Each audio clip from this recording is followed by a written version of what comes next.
Okay. Put that on. Anything else, Chris? Yeah, good morning, council. Kids Church calling my shopping transaction between that. I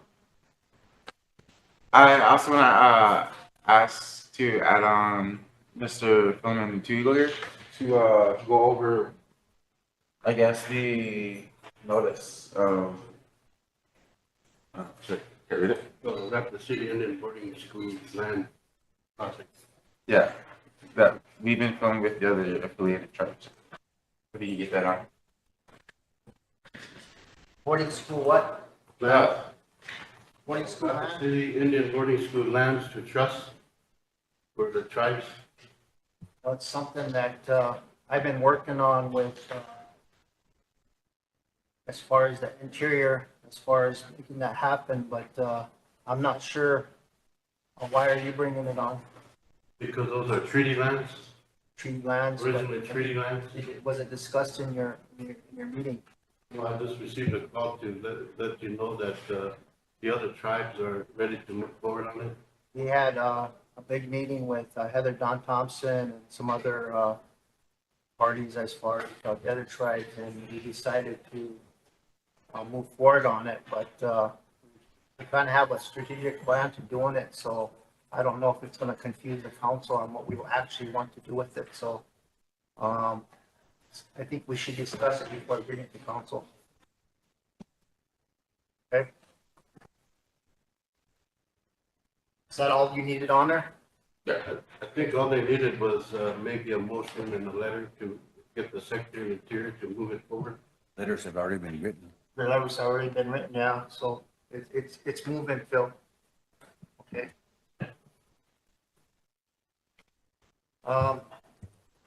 Kathy, not Kathy, but All the names, that's why I'm, good morning. Good morning, council administration. I think we have, a emergency enrollment that we really need to discuss. I'm glad Lila brought that up. And when Kathy comes, I think she's gonna bring a motion to the floor, and we really need to get that out of our way because it's kind of an emergency situation. okay. Is that another thing that we've been trying to deal with Enrollment Community and the university, that land issue that's been going on? They had a meeting yesterday, it was moderated by Paula Antoine. I'm not sure what the outcome was. I don't know what the discussion was, but are we ready to hear that today, or are we gonna Set another meeting. have to set another meeting? Yep. Okay. All right. Otherwise, is there anything else? Yeah, it's like Jordan. Good morning. So yesterday at the meeting, we kind of didn't accomplish anything. And the community wishes to still move forward with the amended resolution. They're wanting to rescind 2023-197, but I don't think that we need to rescind it because if we don't have anything set in stone to move forward, then we're just going to rescind it and stay stagnant. I don't know, it's up to the committee. I wonder, If we rescind it, then it goes back to the originals that are still operational and that'd be. Oh, 277. are you gonna do it? 76. So are you saying you want to deal with the resolution today that does that, or No, we were gonna put it wait for next meeting? because the community still has to be addressed. Okay, all right. Melinda, did you have a comment? Somebody want to get the floor from Melinda? Go ahead, Jordan. I guess I just want to make a comment that Enrollment Community is still standing firm on their resolution. So we're still going after South Main Street at 55. Okay, Thank you. all right, well, we're not going to deal with it today. We're going to deal with it next meeting. Is that what you're saying? Okay, Just to clarify, as long as we don't rescind it, because if we rescind it, we're going to cut into Martin Jones' lease. That's what SGU has as well under there. So if we revert back, we're going to have a bigger issue with it as well. that's what the whole meeting was for yesterday, to decide that kind of stuff, but oops. Let's move on. I need a motion to approve the agenda. Martha, second by Ray, question by Chris. All in favor? 1, 2, 3, 4, 5, 6, 7, 8, 9, 10, 11, 12, 13, 14. Opposed? 0. Not voting? 0. Motion carried. Okay, we have, first on the agenda as a constitutional officers, but we've been going with the BIA. I don't know if, Ray's ready for a report today or? Sure. Okay, we'll let you start us off. Okay. It's always ready.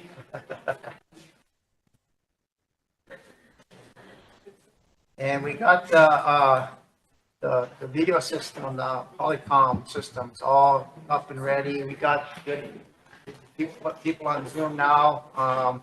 We got better, clear, talking to the mics, they can hear you a lot better, so. We got that done yesterday. They've been doing training on it, so, we can get guests on here. We can put them on Zoom now, so. It's a good thing. Go ahead, Ray. So I probably need to mumble a little lower then. Good morning, council and administration. I know it's been a while since I've been here to give our monthly report, but instead of going through the whole report like we agreed to last time, I'm just gonna hit the highlights. Then if you have any questions, you can ask me. Because most of the stuff in the report is pretty repetitious from previous months. So there's really no need to go hash over every month, given the same report, same information. But did everybody get a copy of the? I got it right here, Ray. Sergeant, Sarge, can you pass this report up? Thank you.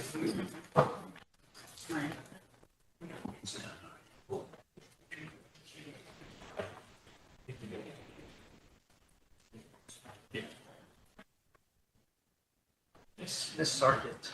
Okay, for some of the stuff I did for the month of May, we attended some public law 93-638 training that was hosted through the region on Teams. So it was online, and that was May 14th through the 16th.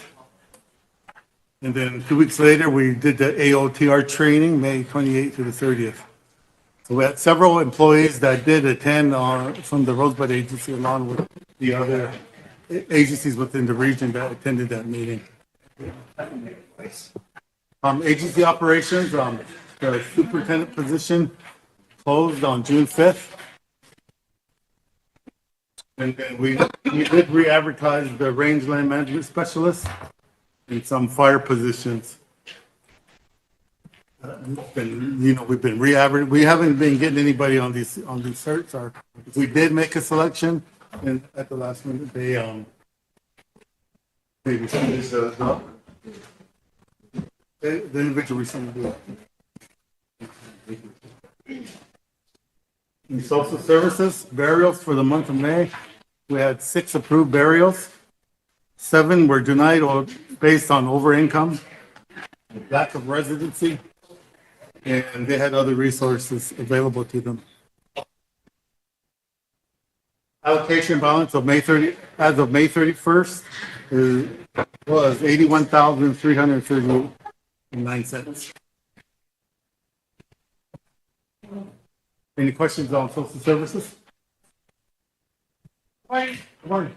On the burials, you just stated that if they were denied, it was because they had other resources available to us. Some So were- if there's 0 income, but they're still denied if they had received some other help for burial? Some individuals had like insurance. So if they receive insurance and they're still ineligible for VA's burial assistance? Correct.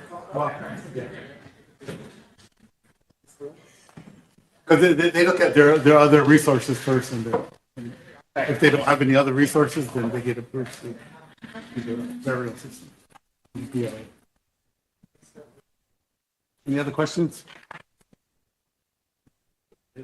Okay. Facilities, they started work on the beginning of this month on the heat dog, the roof repair. building in 5115 The Creek Development Corporation was awarded the contract.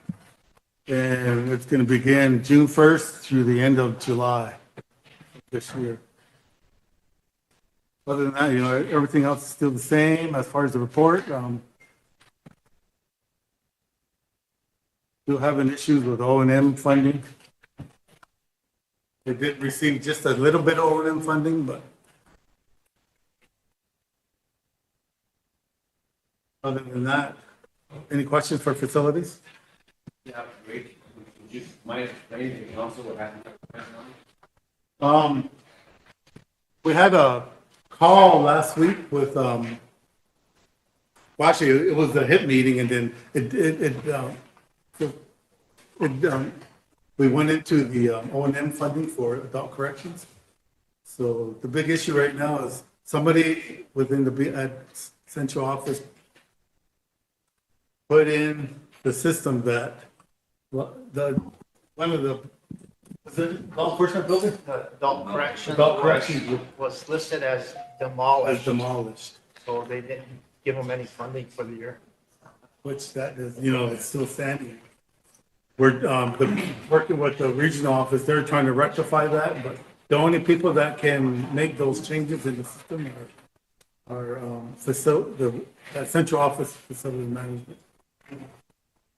And we, from what the regional office said, they've been sending emails and trying to let them know that the building is still standing, and it's not demolished, and that that needs to be corrected in the system. But I don't think they've received any word or any type of communication saying it's going to be rectified in any kind of time frame. Council, in the meantime, the health correction has been in a deficit. I've been advancing the funds of our line. And so in our meeting, one of the things that we discussed was that the area office is going to try to use some year monies to fix this problem. Not sure when we're going to get to money. Just let me know that. In the meantime, I'm going to continue to advance funds of our line of credit just to keep them going. And then when the funds get here, we'll get it back. That's the plan. Lisa, go ahead. What was the amount that they weren't funded? 367,000, something like that. And I've been sending them emails prior to this meeting, like on a weekly basis, and when we do have like calls with the RD, I would bring that question up, and we get the same question, the same answer as far as the building being demolished, and they're working with DFMC at central office. Go ahead, Ben. Are we gonna get, we get reimbursed for that? I mean, we put in a request for us to get reimbursed for this stuff? Because I mean, if it's not our fault, I think, right? I mean, it's your guys' fault, EIA. So, I mean, are we gonna have some kind of, like remedy for that type of thing? Are you aware of that? Can you propose that, I think, so we can get some of that funding back? I mean, because it's gonna be kind of a tough situation right now. So if you could do that, I think that would be possible. So I'm I can ask them at the region, send them an email. I'll shoot Scott on the email.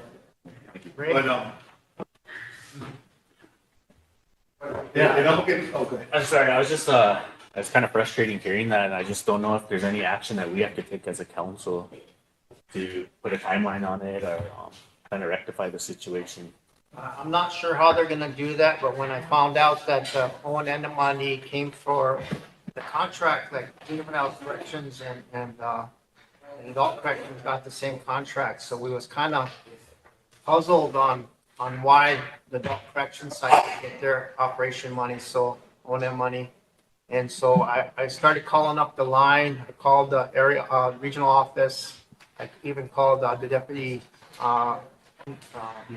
Secretary of Interior and asked him to look into it. So when they start researching it, they found out that whoever entered into the system entered in as demolished. So I'm not sure if we can charge the Bureau for some type of interest on paying for that, using our own money when we get a reimbursement. But we need to do something. It's kind of frustrating when they make those kind of mistakes like that. They shouldn't be making mistakes like that. And I think we need to send a letter up to the interior to let them know how disappointed we were as far as what had happened, and that should never happen. You know, something that we have to deal with it, so. Wait, I'd like to move to have our in-house attorney develop a resolution for next council meeting.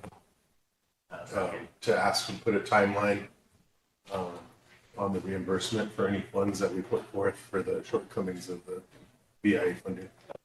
charge interest rate for the money that we, How long has it been? what's that? How long has it been that we've been carrying it so far? We haven't received $1 for this year, so it's the last two payrolls we supplemented, but they have like $157,000 worth of bills that I'm gonna go ahead and authorize. Yeah. So that'd be my motion to do. Motion by Wayne, second by Ray, question by Sheriff. All in favor? 1, 2, 3, 4, 5, 6, 7, 8, 9, 10, 11, 12, 13, 14, 15, 16, 17, 18. Opposed? Zero. Not voting? 0. Motion carried. Go ahead, Ray. Any other questions on facilities? Penalty termination, the only really new thing on there is, there's some new funding to restore the recreation sites. That's been awarded and that was approved on September 24th of 2023. Otherwise, it's just, operations normal, everybody sending in their reports and our self-determination staff are receiving those. And they sent a letter to the president, let them know they did receive that information. Any questions on self-determination? Fire, in the month of May, we had three fires and 2 false alarms for the month of May. We brought the furlough employees back on staff. Staff has also mowed 119 acres and completed 75 acres of pile burning around Rosebud, and they did some in Pishlaki. I'm sure, like in the May when it was raining and getting some good priests, I'd be seeing a lot of these piles like right here across here being burned. We still have a lot more that we need to burn because we need to deal with this fire hazard issue that we have up there too. Any questions on fire?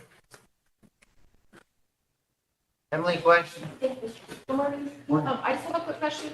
With the community cleanups going on, there's been a lot of splash piles, I guess, left because the wood wasn't able to be picked up because of our, they want to crowd the dump. Do you have any resources or are your crews available to help any of the communities safely burn some of those piles? Or would that be more of like the volunteer firefighters' role? Probably the more the volunteer, because we don't know what's in those piles. They don't have the gear to like some of the couches have toxic fumes in there, so if they're in the smoke. So that I would refer that to the volunteer fire department.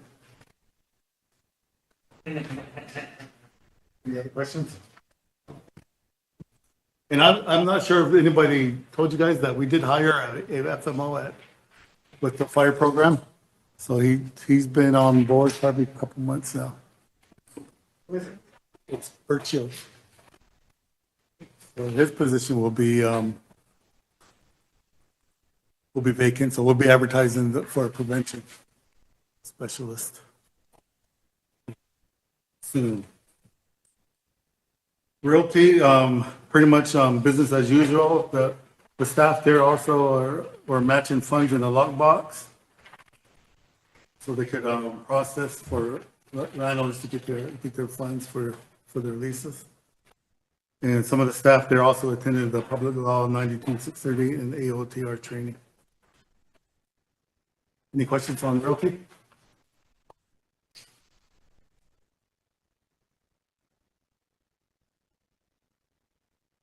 No new, I guess we had one new case at the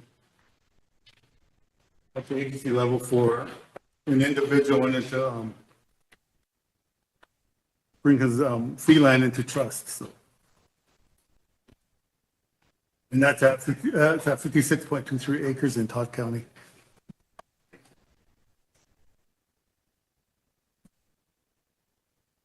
And we did receive a letter from the region. They're going to do the court monitoring review on June 26th. And I believe you got a copy too, right? Scott? The BIA Water Resource Program is also accepting funding proposals through September 1st for the 2025 fiscal year cycle. Other than that, that's all I have for any questions? Any questions for Ray? Chris? Yeah, good morning, Rick. A couple months ago, I guess I'm just gonna ask for a follow-up question. A couple months ago, I asked for a review of the last 10 years of you guys' Oh, the budget? yeah. That's just about being done. I'm gonna send that out here shortly. You said that 2 I months know, I ago. I did say it's 10 years worth of data. All right, then. Now we have to gather up. I'll be, probably by Friday, I'll have that sent out. Okay, all right. Hey, that's all.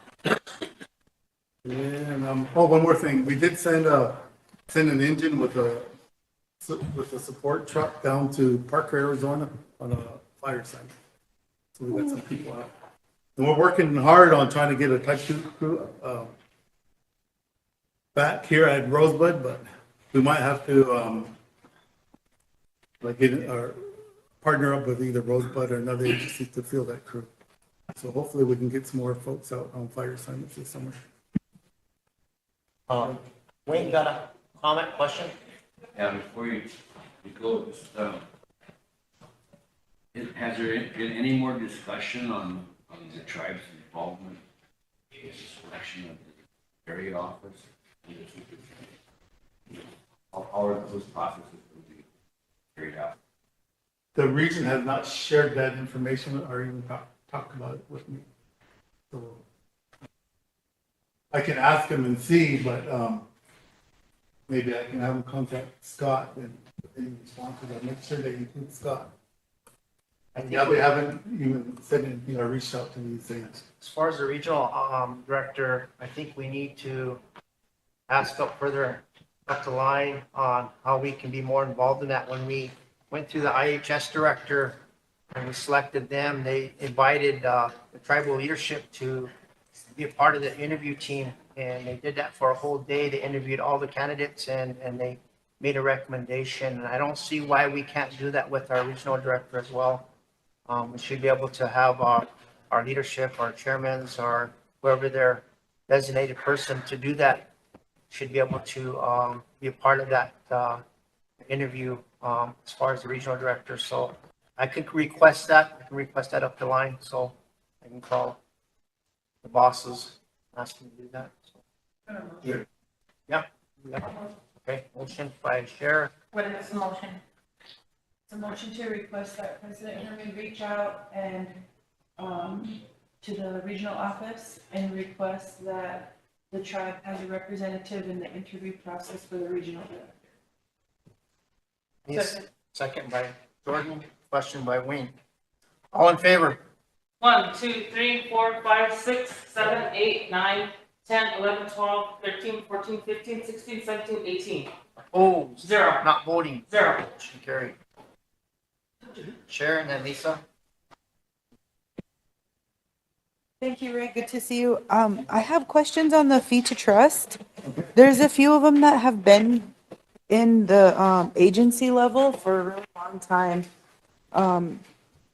Is there specific issues and could you explain to me what pending means? Usually a pending is waiting for a solicitor review or from the solicitor's office. Okay. And yeah, I know these been sitting there for quite a while. I think. I'm seeing that there's some that are waiting on FOIA requests, but I guess I just didn't realize that there's another one up here saying field solicitors and these environmental assessments. I just didn't know if there was anything. From what I gather, it's a really slow process.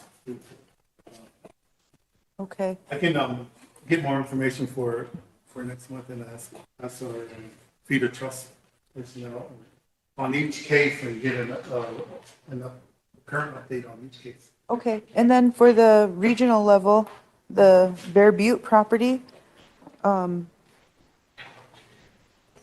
many years has that been now for Bear Butte? Does anybody know how long we've been waiting? They used to have the dates on them, but I don't see it on this list. You know what the holdup is there at the regional level? Is there something the tribe needs to do to? Like I said, I'll get an update, a current update on those two properties too. Okay, thank you. I also want to mention, okay. Lisa? Can we get an update on the letter that was sent to the TLE director regarding the interest rate on the Black Hills land? Remember there were wedding consultation from tribes? That was a couple months ago. And we didn't know nothing about that letter because they sent it to Cleve. That was something that Jolene presented that day? That was for the Black Hill settlement or something like that? Well, they were gonna put it into another account with a different interest bearing rate or something? No, they just, our organization wanted any input from the tribe regarding how they wanted to invest. So was there input given by us or? We didn't receive anything. Not that I know of, and it went straight directly to them. I've never received anything, so I just don't know how it got to the TLE office without coming through the tribe itself. That's part of the question. And there was action taken to make sure that the future one would come here and that our intention was not to do anything. Yeah, there was a like bait, resolution. you know what I mean? They're like wanting us. There was a resolution that was supposed to be drafted on that, so I don't know if that was ever done. Hasn't been done, so. Yeah, Eric was working on that last I knew. Okay. And then one last thing for me is there, secretarial election's been approved and the contractor has, the contractor has been awarded to do the ballots and, you know, all the mail-in information, so that should be coming up real soon. Emily, yeah, well, comment, question? Thank you. I don't know, Sherry, or, sorry, if our committee chairman wants to bring it up now, but I did request at the last Governmental Affairs Committee that there be an update on the secretarial election because of everything moving forward, there are now some timelines set in place that we're having to get some education out and all of that. So I just wanted, I don't know if you want to give a brief update on your part, but we did see like a board or suggest people to be seated on that board along with you. And so we'll need to move forward with that. I was just waiting for the minutes to be distributed so that we could follow up with you. Sure. Now, there'll be a committee and along with the BIA and some representatives. Sure. Thank you. I'll give a brief update on that for the council right now. So with the secretarial election, it's to remove the Secretary of Interior from the Constitution, amendment or Article 9, I believe, in our Constitution. So what's going to happen now, that passed with the former council, and now there's a few things that we have to do. The BIA gave us $50,000, and that's to be able to do outreach and education. So that'll be unbiased education that goes out to tell people, if you vote yes, this is what it means. If you vote no, this is what it means.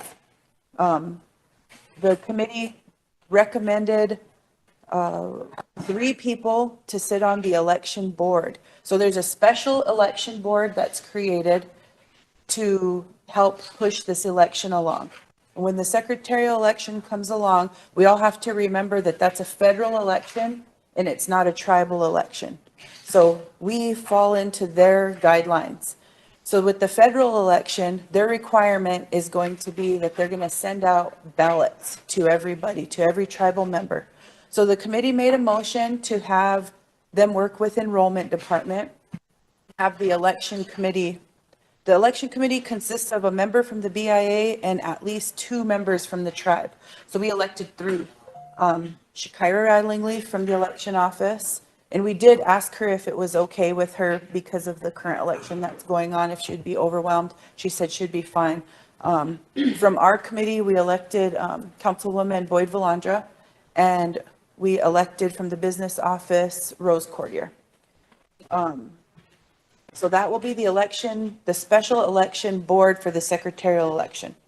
And then we have tasked the Legislative Affairs Office into developing all the educational pieces for the election with the $50,000, which that budget needs to be approved today. So those are the two things that I didn't want. It's easy to blend those together, but I just wanted to make that clear. Those are the action that's the action that we took so far. So people are going to have to register to vote for this secretarial election. And then once they register, then they'll be mailed out a ballot. A lot of questions were posed. What about people who don't have a mailbox? What about people who, don't have access to register? So I guess that would be a question for you. What can we do in an instance like that to make sure all of our tribal members do get a ballot?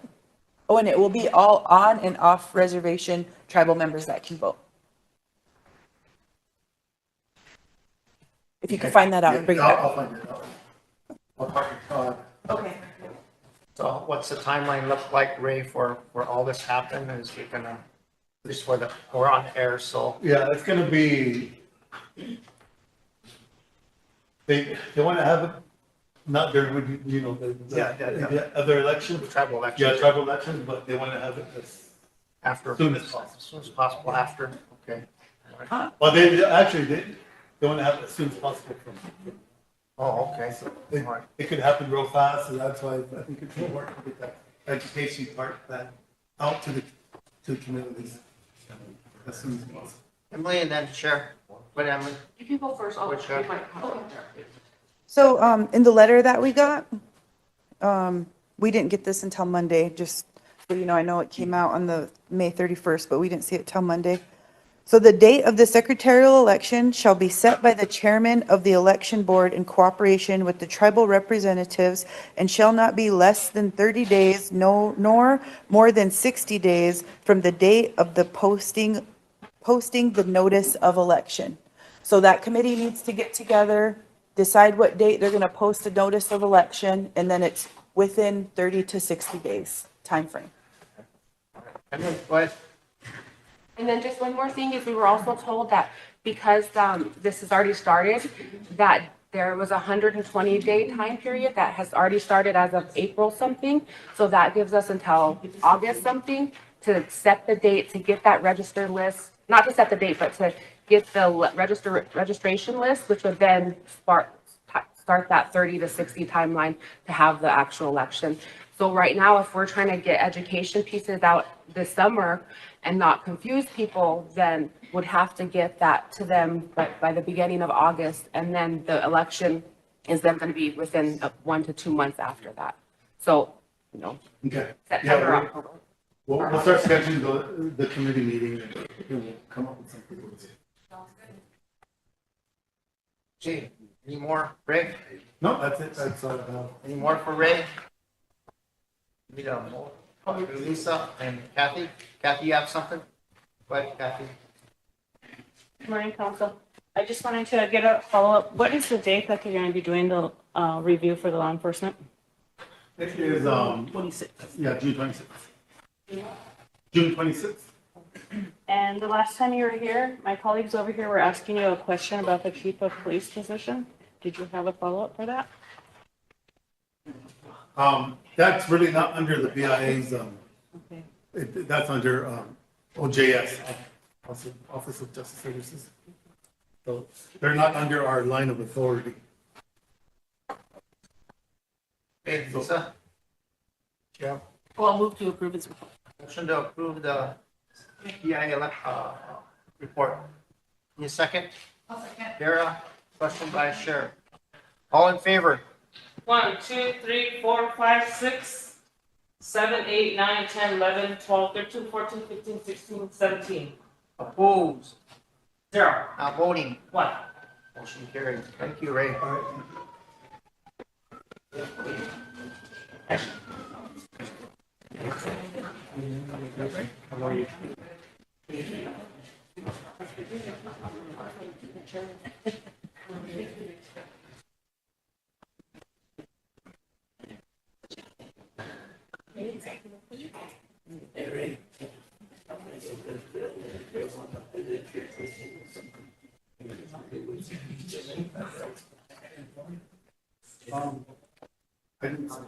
check into it, but I haven't seen that.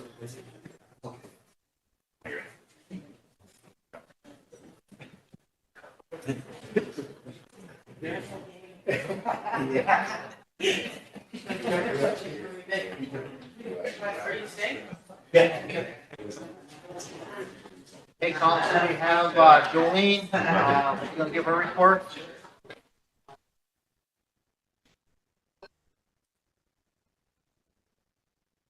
Morning, Council Administration. Real quickly, to follow up on Lisa's.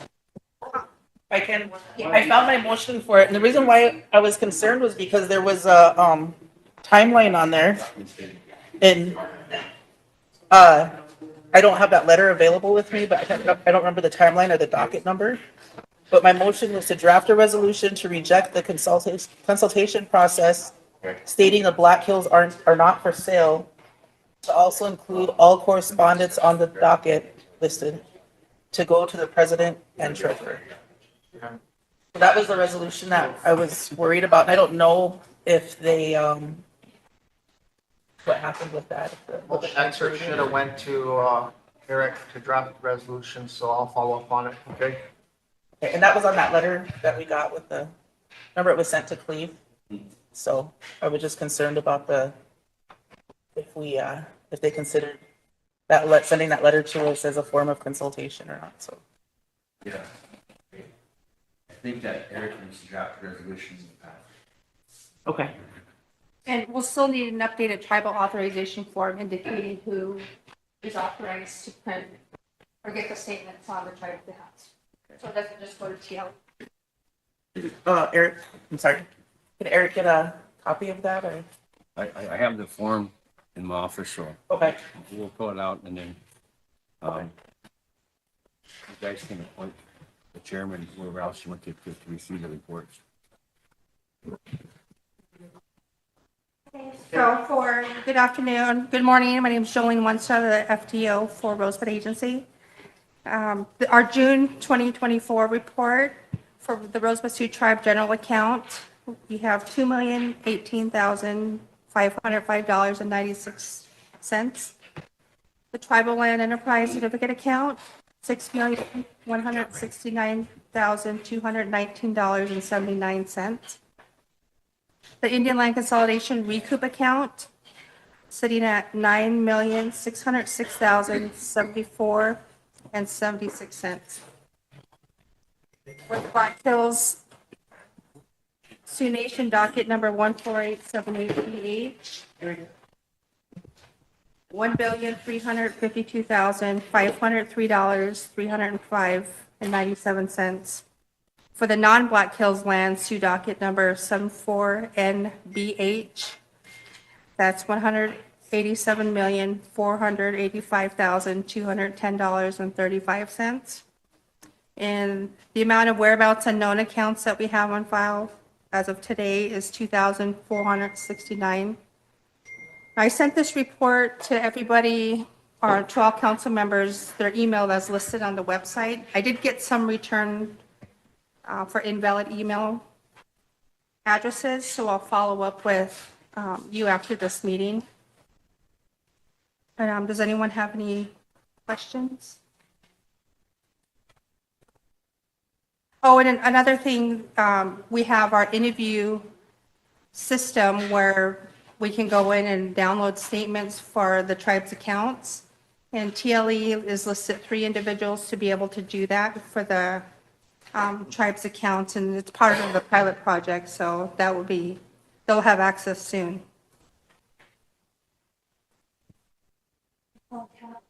Any questions for Jolene? Motion by Jordan to approve Jolene's report. Second. Ray, question by Chris. All in favor? 1, 2, 3, 4, 5, 6, 7, 8, 9, 10, 11, 12, 13, 14, 15, 16, 17. Opposed? 0. Not voting? 1. Motion carried. Thank you, everyone. Um,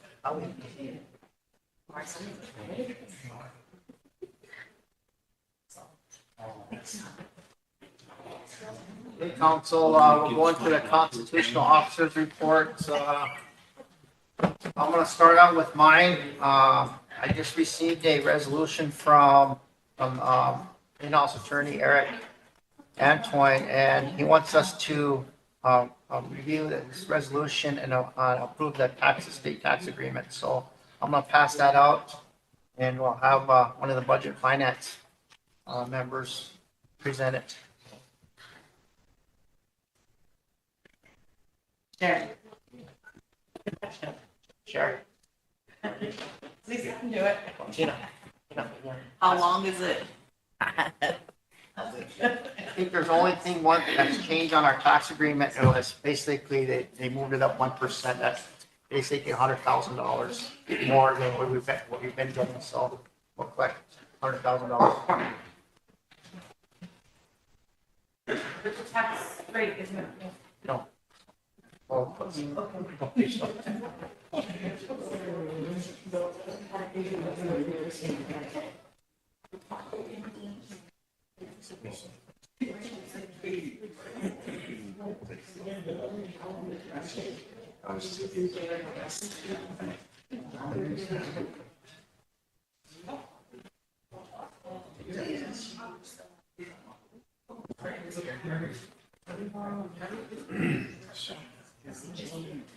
Yep.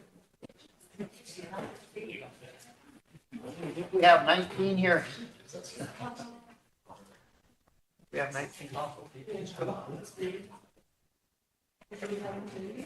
Oh, come in.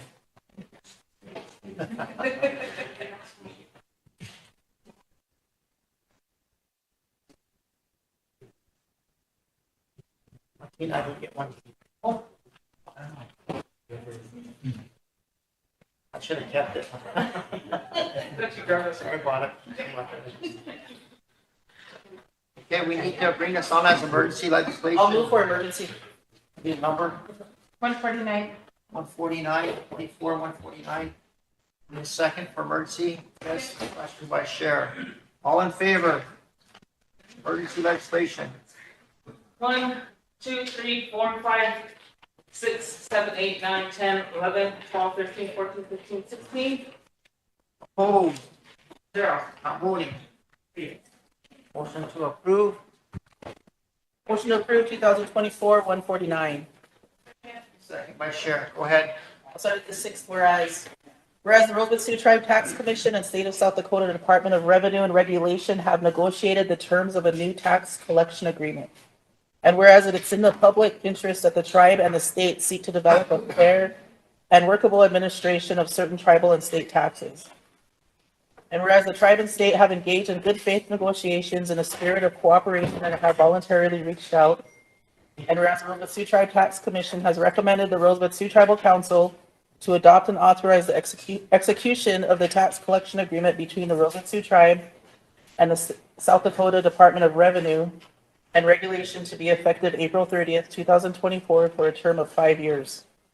And whereas the Rosebud Sioux Tribal Council adopts the recommendation of the Rosebud Sioux Tribal Council and finds it is the best interest of the Rosebud Sioux Tribal Council to enter into the tax collection agreement between the Rosebud Sioux Tribe and the State of South Dakota Department of Revenue and Regulation.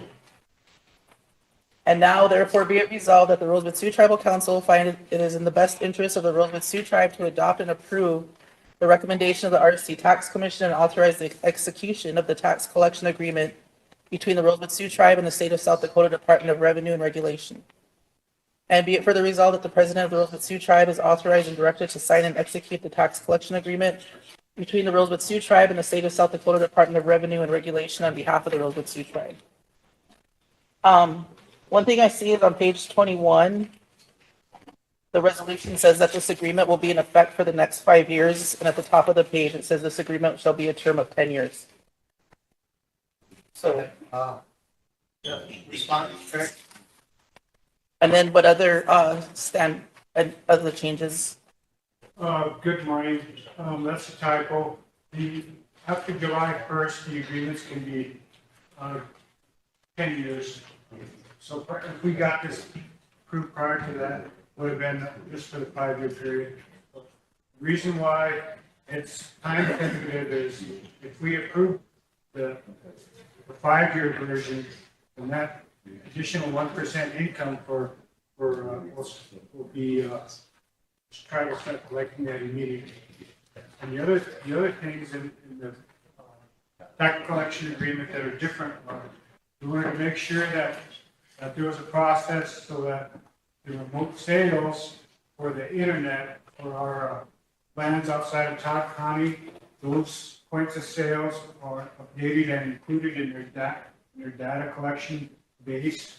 So that's an ongoing process, and it's mentioned in there that we weren't satisfied with the language that were in there. We wanted to make sure that there was a process to make sure we can add to that database so that we get the maximum amount of sales for those sales that occur on trust lands outside of Todd County.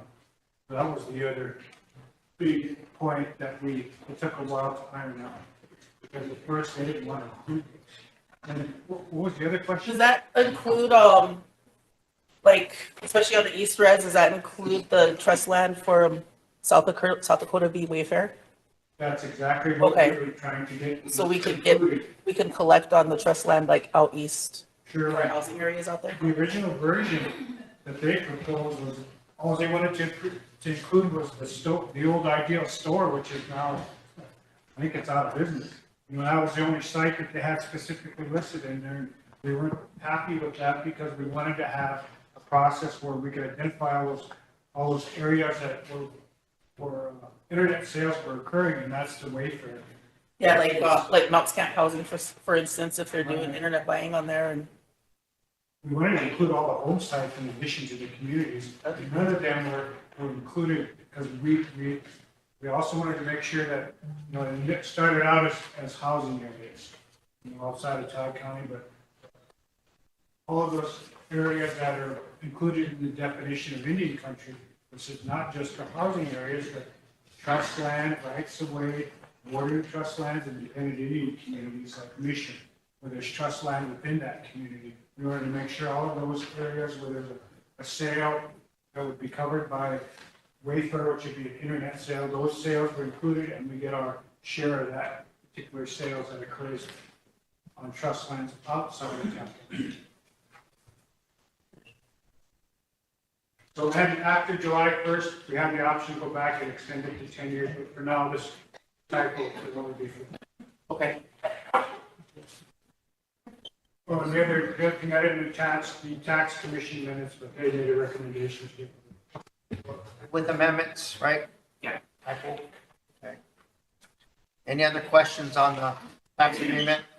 Not, then I'll call for the question.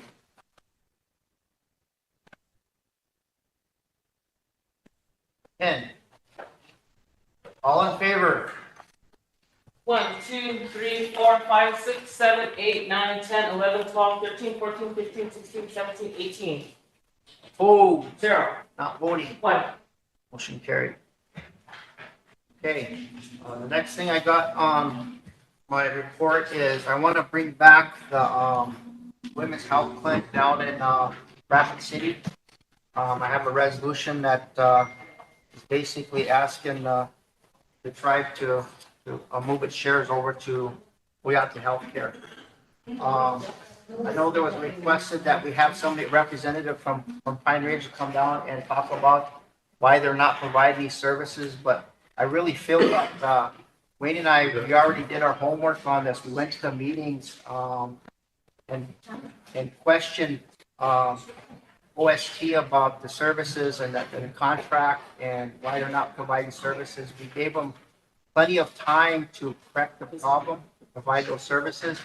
They are spending money as far as salaries and stuff for that program, but they're not providing the service. And it's been almost 2 years now. We gave them a 4-month period, a period of time since May 4th to be able to correct the problem, and it still is not corrected. So I think as far as Rosebud shares, I think we need to take some action on it. I'm going to ask Wade Fredericks to present this resolution.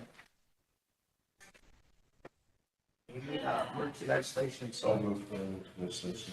Motion by Wayne is 150. Need a second. Kara? Question by Jordan. All in favor?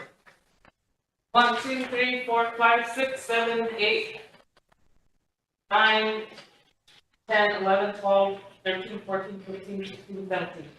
Opposed? 0. Not voting? 2. Motion to approve.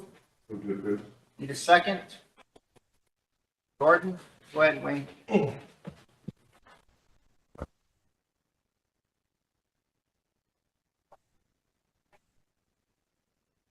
Right, fifth whereas, resolution number 9967, acknowledge that the portion of funding for funding provisions and services, functions, activities, and programs included all related of administrative functions is based upon a formula between the Oglala Sioux Tribe, the Rosebud Sioux Tribe, and Cheyenne River.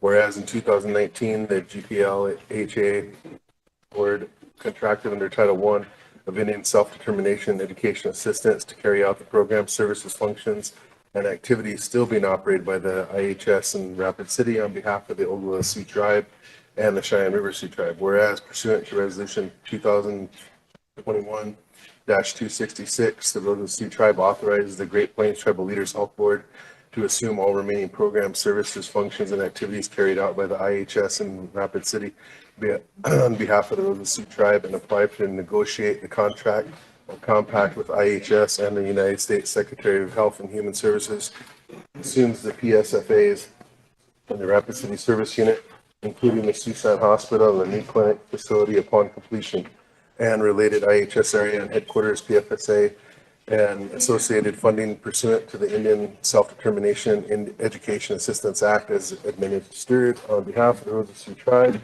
and pursue funding through grants, contracts available to IHS. Federal, state, private entity to supplement or support the objective in having the Great Plains Tribal Leaders Health Board carry out the Rapid City Service Unit and other health services to the extent authorized under the IHS Improvement Act and behalf of the authorizing tribes to the greatest extent possible. Whereas after Resolution 2021-266 became effective, the Great Plains Tribal Leaders Health Board assumed under the Oyate Health Program a reminder of the program's functions, services, and activities at IHS and Rapid City, except those continued to be subject to Title I contract held by the Oglala Sioux Tribe. Whereas since the Great Plains Tribal Leaders Health Board began operating the Oyate Health Center in 2019, it has stabilized the providers, relying less and less on locums and tenants. Expanded services, dramatically increased revenue as no cost to the tribal members, and provided monthly written programmatic and financial reports, and held meetings with the clinic body of Mini-Luzahan, which was on the advisory committee, both of which the representatives of each of these three amazing tribes. Whereas since February 2023, the Oglala Sioux Tribe Native Women's Health Program has had no providers delivering services to its program, space, and has failed to provide health care services, leaving Native women's health in Rapid City without access to preventative and treatment services, including services associated with pregnancy. And whereas after opportunity to consider the concerns expressed in Rapid City community members, discussed with the Ogallala Sioux Tribe, the Cheyenne River Sioux Tribe, and the Rapid Rosebud Sioux Tribe, has determined that it is in the best interest of the tribe and its members, including those who reside in Rapid City, to rescind Resolution 9966, effective at its earliest date, allowable under law as it applies to obstetric and gynecologic care and community health representatives to authorize immediate assumption of these programs, functions, activities, and services with related funding to the Great Plains Tribal Leaders Health Board on behalf of the Rosebud Sioux Tribe, and the same basis of the Health Board is responsible for other funding and program services, functions, activities, and is contracting on behalf of the Rosebud Sioux Tribe, Ogallala Sioux Tribe, Cheyenne River Sioux Tribe.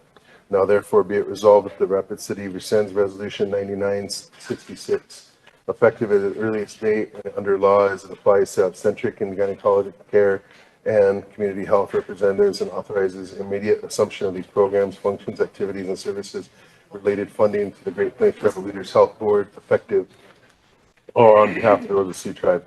Be it further resolved that the Rosebud Sioux Tribe authorizes the Great Plains Tribal Leaders Health Board to carry out authorization and assumption of the Great Plains Tribal Leaders Health Board described above in the same above basis and subject in the terms of the Rosebud Sioux Tribe Resolution number 2021-266.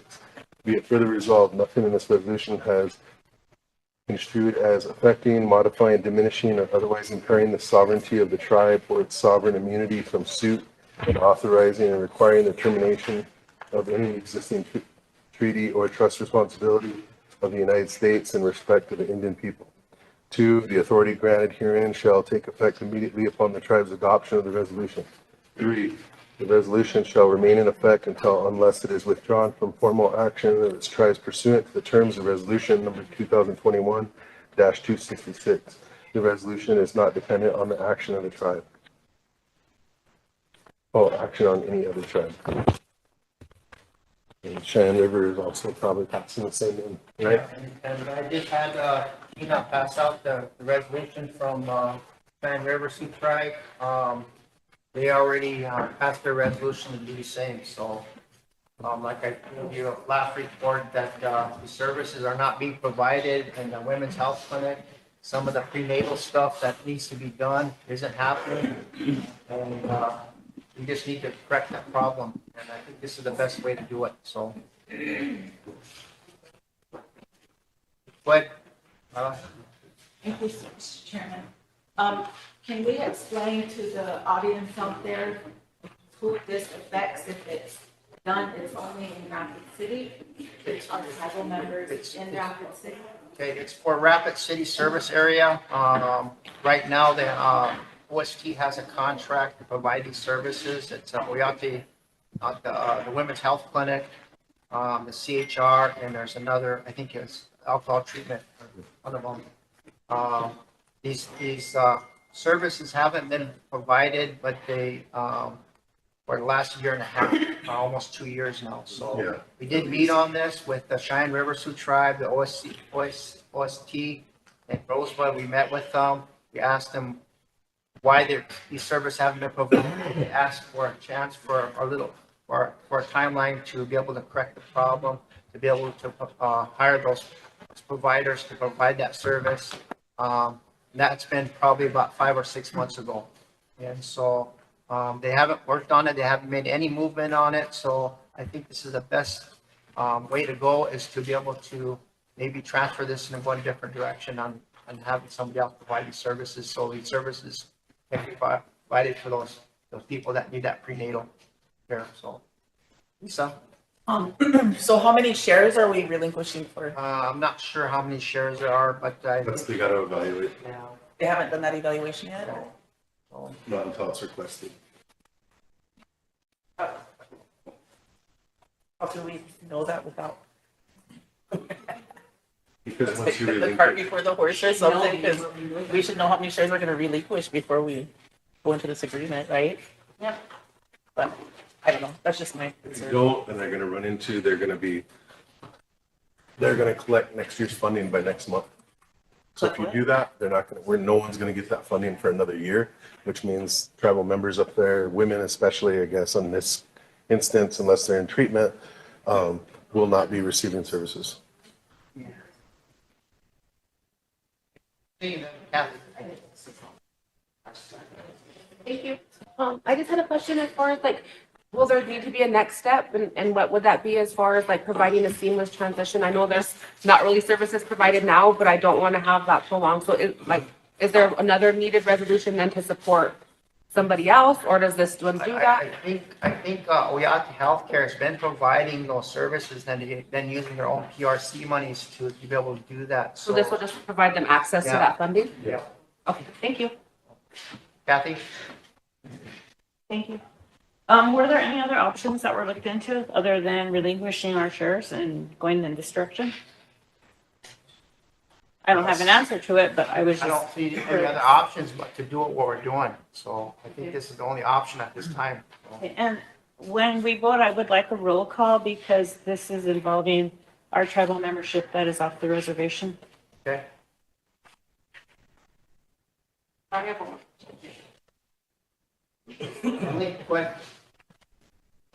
just to make sure that I am understanding, what are the, if we relinquish our shares, then what happens then? Like, what is that whole share process set up for? Can we explain that a little bit as far as? We're transferring our shares over to. Meaning the funding that we would get, Yeah. we're gonna support somebody else with those amount of shares. Right. Worth funding. Okay, I just wanted to make sure I'm understanding before I vote. Thank you. You're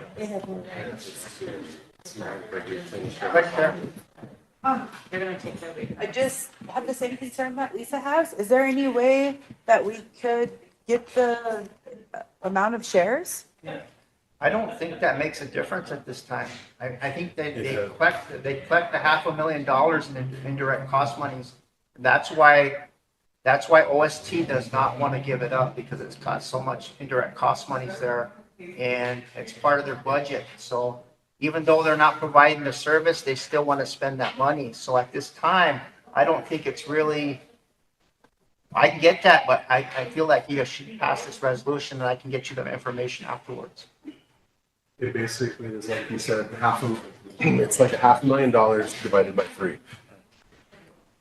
But they get it all.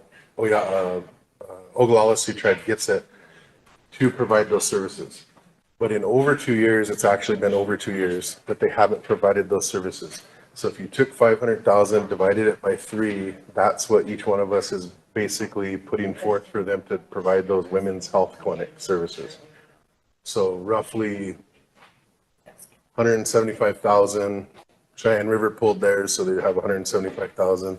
That would go to Ayate Health, where they're already providing gynecologists and CHR to deliver patients from Rapid City area to the hospital, and they're not getting reimbursement for it. So if you can't get the reimbursement for it or the indirect, then we're just using our PRC funds to cover those services without any way to get them back. So this way we take our funds and give them to them, and they can provide the services permanently. And this has been in action since the 90s when they first did it. Emily? Thank you. Do we know how many people they would potentially be like getting laid off, or like, is it a department? I understand they're not providing services. Nobody's I know laid off. There's no one working. There's no one working. There's So 2 ladies. who's drawing down funds if there's no one working? That was the other question, and one of the representatives from OST said that it means 21 jobs. We're talking about 21 jobs. And at this time and point, it's not about jobs, it's about providing that service. How can you collect the salary without providing the service? That was the problem that we were running into. So it's not about jobs at this point. And then one more just quick follow-up on by doing this and rescinding those shares, are we, jeopardizing our share at all? We're not relinquishing any altogether, right? We're just relinquishing it from this agreement and placing them with another. So are people either here or up there are not going to be losing service in any way? We'll hopefully be gaining that service back. The healthcare is providing that service for them. They just want the money that's allowed for them to provide that service. They're using their own PRC dollars, so it's coming out of their coffers, even though they don't have the contract for it. So, Lila, go ahead.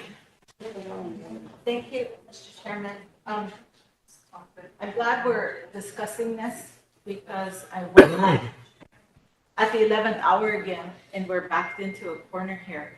And this was brought up a few months ago. But, you know, whose responsibility is that? To come here and address it to us in the proper way, because healthcare right now, we have to be very, very clear and open about everything. And I think somebody, we did ask them to come here, but if we could have had, I mean, we're not healthcare people, you know, but somebody besides us, I know we're talking in the best interest of our people and everything, and I know Cheyenne River, but you know, when this happens, to me, it's not good, because people somewhere along the line, whoever did whatever, somebody from that arena should come here and tell our people, you know, we're making these decisions and it gets confusing out there to our people.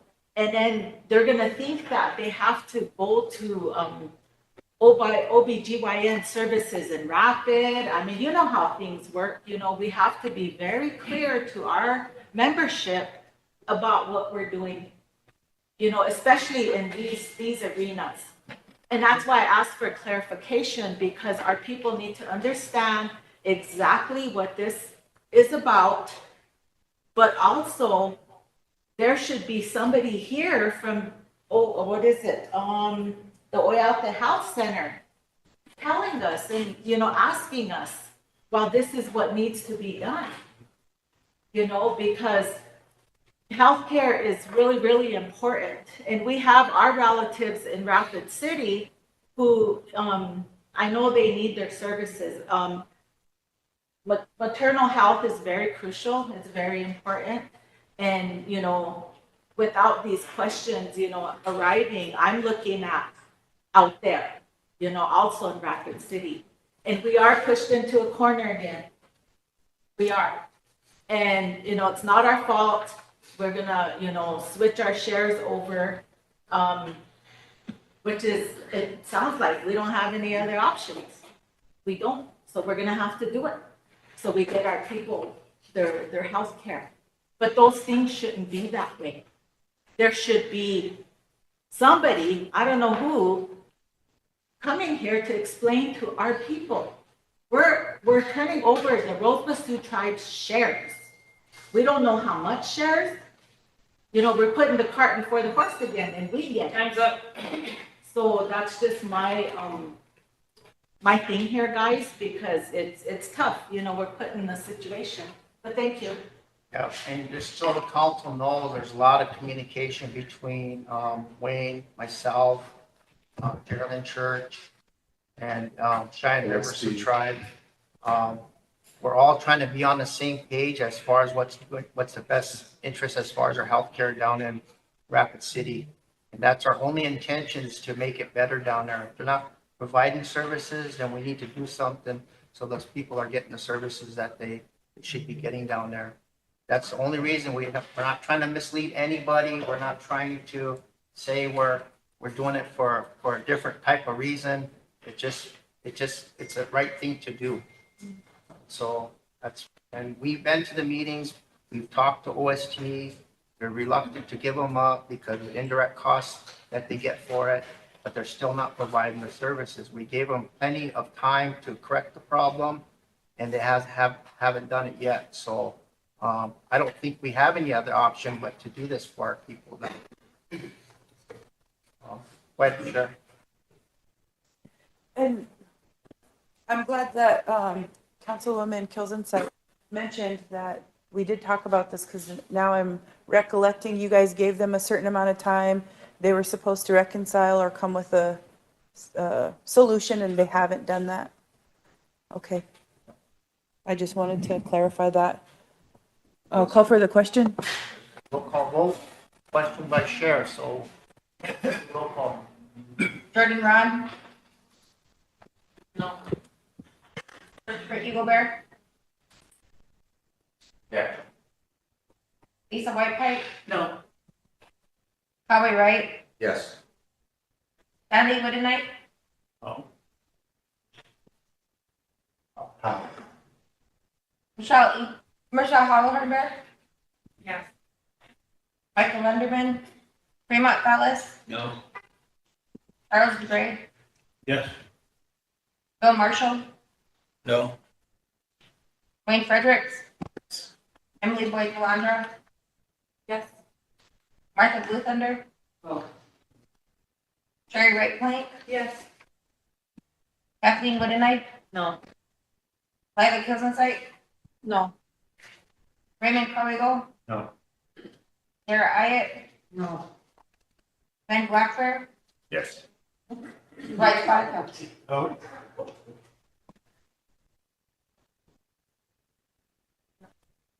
9 yes.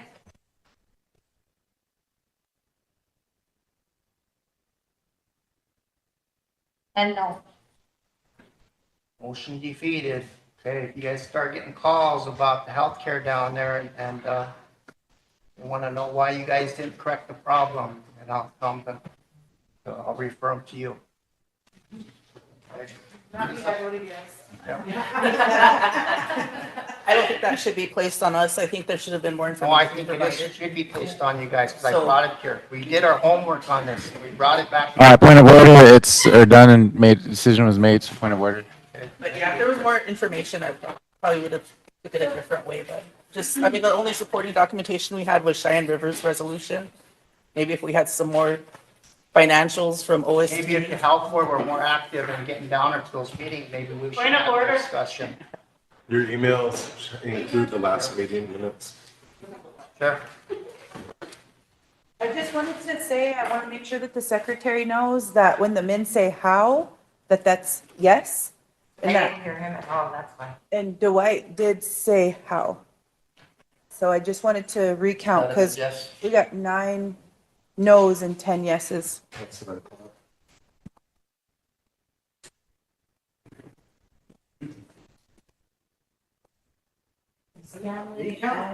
Is that correct? What was it? Is that a yes, Dwight? And Stan. Or yes.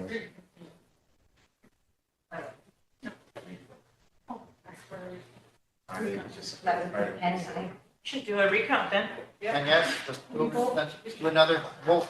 Let's do another vote, so we're sure about it. Play that, requesting play that.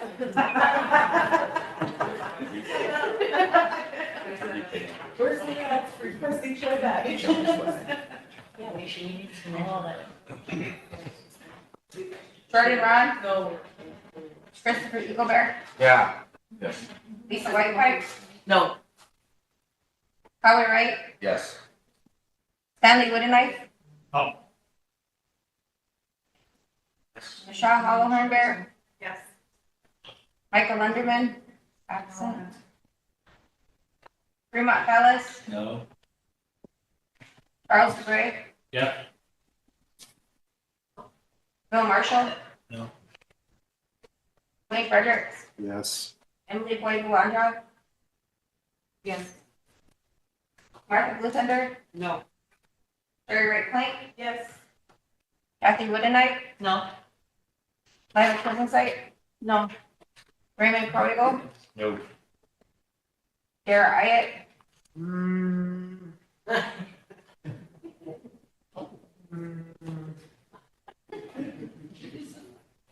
I got a lot of relatives in Rapid City. From Cheyenne River, from Oglala, from Lower Brew, and Standing Rock. Yes. Ben Blackburn, Yes. Dwight Spotted. Oh.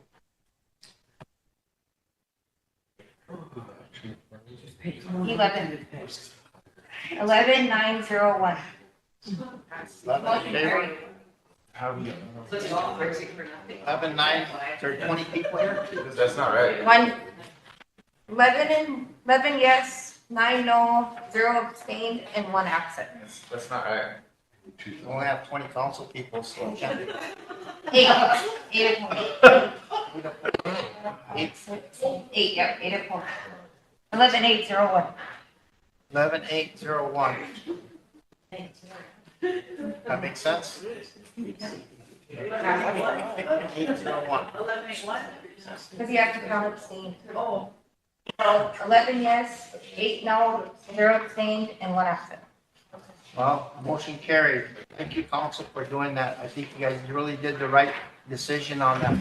I'm gonna call point of order on that again because your comments just 5 minutes ago were way different. If anything, you owe the council an apology for how I you was just. just gonna apologize, Chris, okay? I don't think it's your place to tell me that, okay?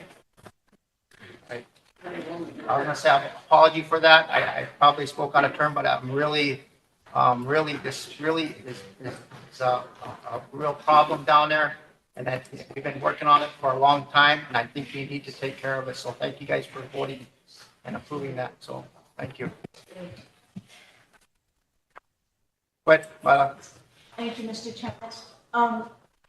Who do we get to or who do we talk to about knowing how much shares? That was my issue. I want to know how much shares that we're discussing. I didn't get that information for you. I told Cher that I would get that for you guys and make sure you guys knew all that stuff, so. So that way we can publicize it right away Yeah. and people will know. Thank you. All right, next thing on my agenda was yesterday we had on my report is, yesterday we had a Fairboard meeting.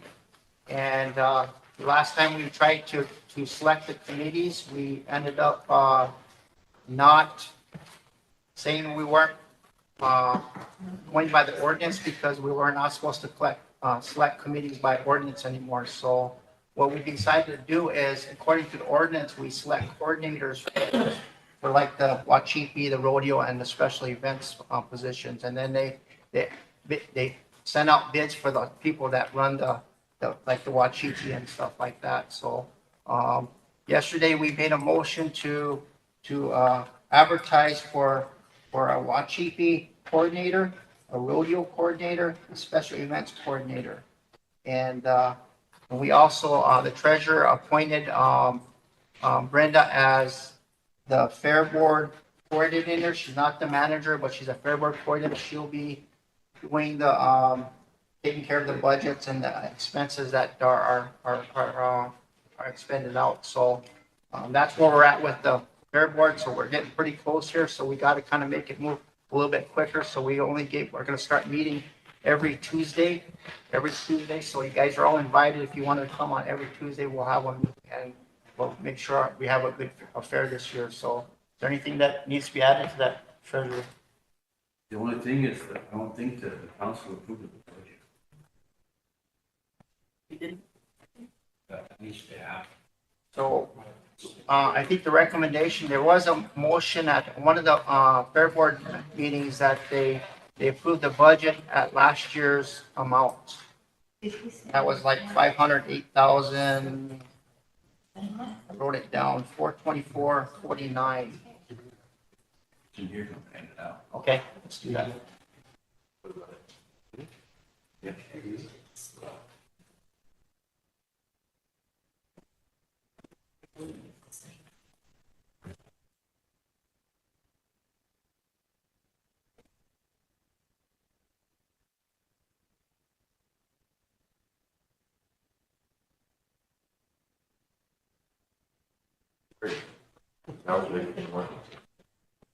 Well, go ahead. Thank you, Mr. Chairman. Did you, maybe I heard it wrong or what, but did you say that we can no longer pick committee by ordinance? That's what the ordinance says, that we would select the coordinators. Well, the coordinators? Yeah. Okay, for the fair. Yeah. Okay. All right, so that way. And then, we're- in the positions under like the Wachipi, all those positions that go along with that to run the Wachipi, they would be put out for bid. So again, I just want to clarify out there to the people that we're not violating our ordinance. So they're aware of that. That was requested last time we brought it up, because remember we was trying to select committees, so Kathy, go ahead. After that last meeting, when we did discuss it, I went back and I did read the ordinance, and within the ordinance, it does state that the Fair Board manager is to be selected at a year at a time. So whoever is selected as that Fair Board manager if you read it correctly, it can't be somebody that's already employed. It's somebody that we're going to employ a year at a time. We talked about that. We got one person interested in it, but, I mean, it's so late in the game right now, so we decided that the best thing that we probably do is, since it's under the treasurer's office, that, he suggested that we just appoint Brenda to that position. Well, Rachel will not be appointed as your manager. She's gonna be appointed to make sure that budget. She will do all of the impact work, all of the, whatever it takes to process the budget. She'll be the chair manager. Well, I think I'd like to suggest that you do advertise the Fair Board manager, have Brenda do what she's doing, but advertise for the Fair Board manager because the ordinance states it's a year at a time. You bring that Fair Board manager in now, they can work with Brenda and start working for next year's, because by next year, this time, that person will be in place, can start sooner than we're starting right now to start getting prepared for the fair.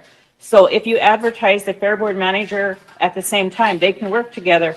You'll be a step ahead if you get that person hired now, because they're going to have from now until next year to be getting prepared for next year's Rosebud Fair. We didn't have one last year. Well, I'm just saying it's time to get in line with the ordinance, and the ordinance says we're supposed to hire a Fair Board manager a year at a time so they can prepare for this time of the year and not at the last hour start getting ready for it. So I'd like to make a motion that you include a Fair Board manager in your advertisement. We did advertise it, and we did have some applicants that were interested in it. Then it became an issue of, is it seasonal or is it a full-time position? And we never did clarify that. Well, I just told you what the ordinance says. The ordinance says a year. Okay, so then it's a full-time position. Is that what you're saying? You read the, yeah.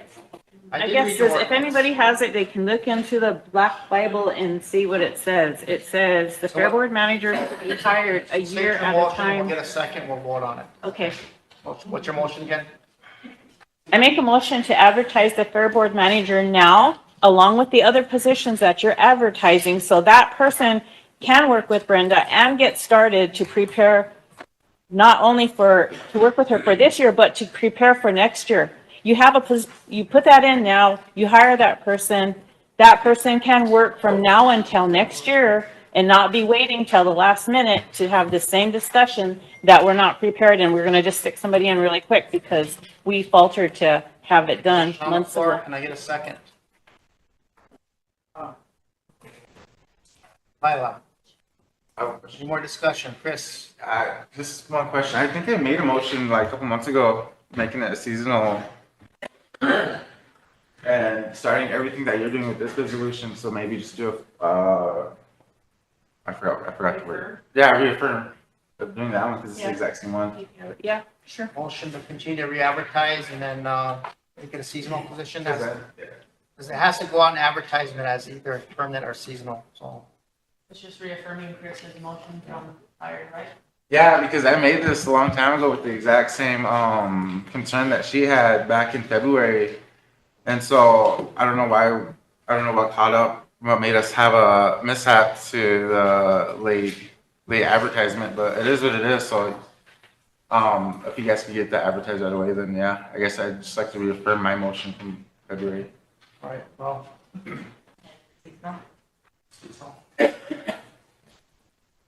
I have a motion on the floor. Are you gonna withdraw your motion, let it reaffirm his, or what do you want to do, Kathy? Yeah, is it pretty much the same? It falls under the same, it's just seasonal though. Okay. And it went for a 6 month process because 2 months after August, September, October, May to October. Because they give them that 2 month time period after the fair to give us a report back to see what we could get ready for next year. Yeah, I'll do that, and the reason I will is because I was just trying to make a point that it's in the ordinance that this is supposed to be done yearly. And then if it's in place, then we don't have to be worrying about somebody not starting it, because that person will be in charge months from months ago to start getting prepared and putting this all together. You've got, it states in the ordinance who all sits on the fair board. So them and this fair board manager can start working December, whatever, or starting from now until next year. So we're not waiting till last minute. So everything's prepared on time and not the last crucial second. Let's get this all done.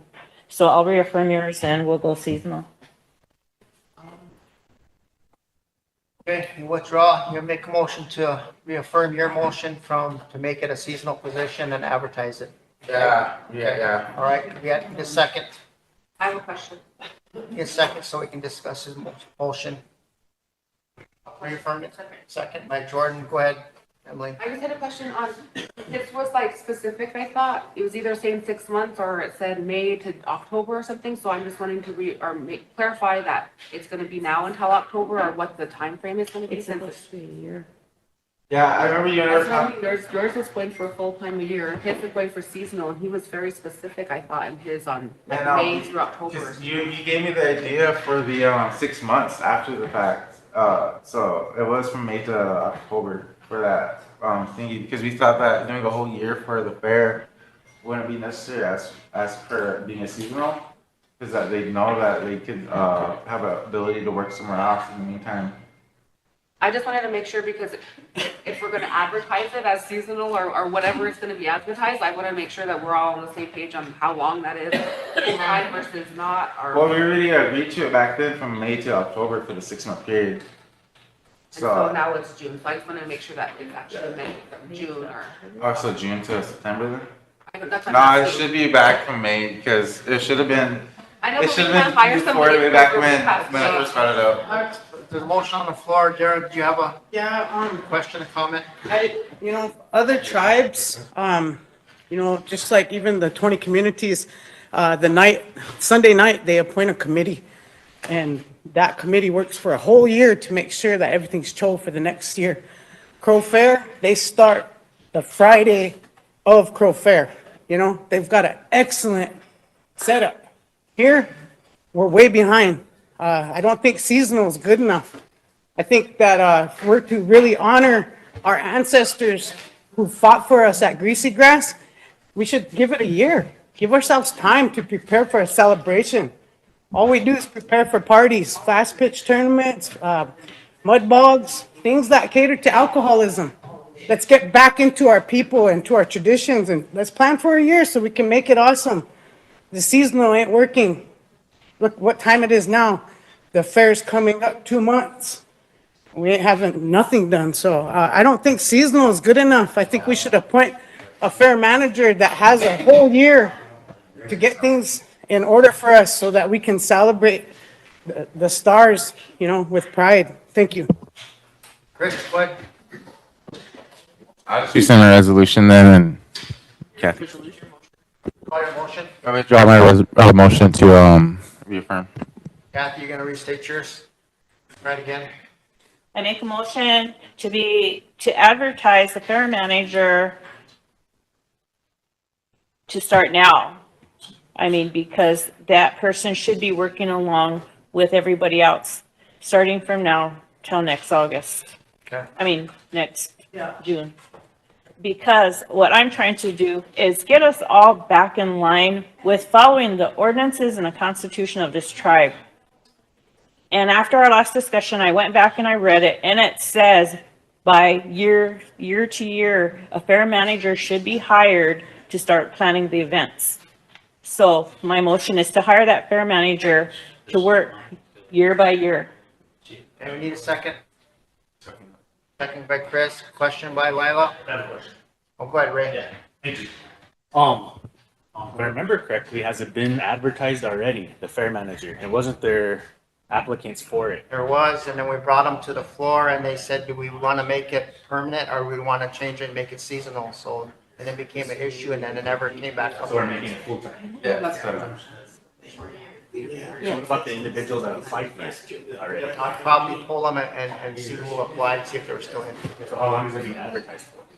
And when are we gonna choose a fair manager? Because we're 2 months away.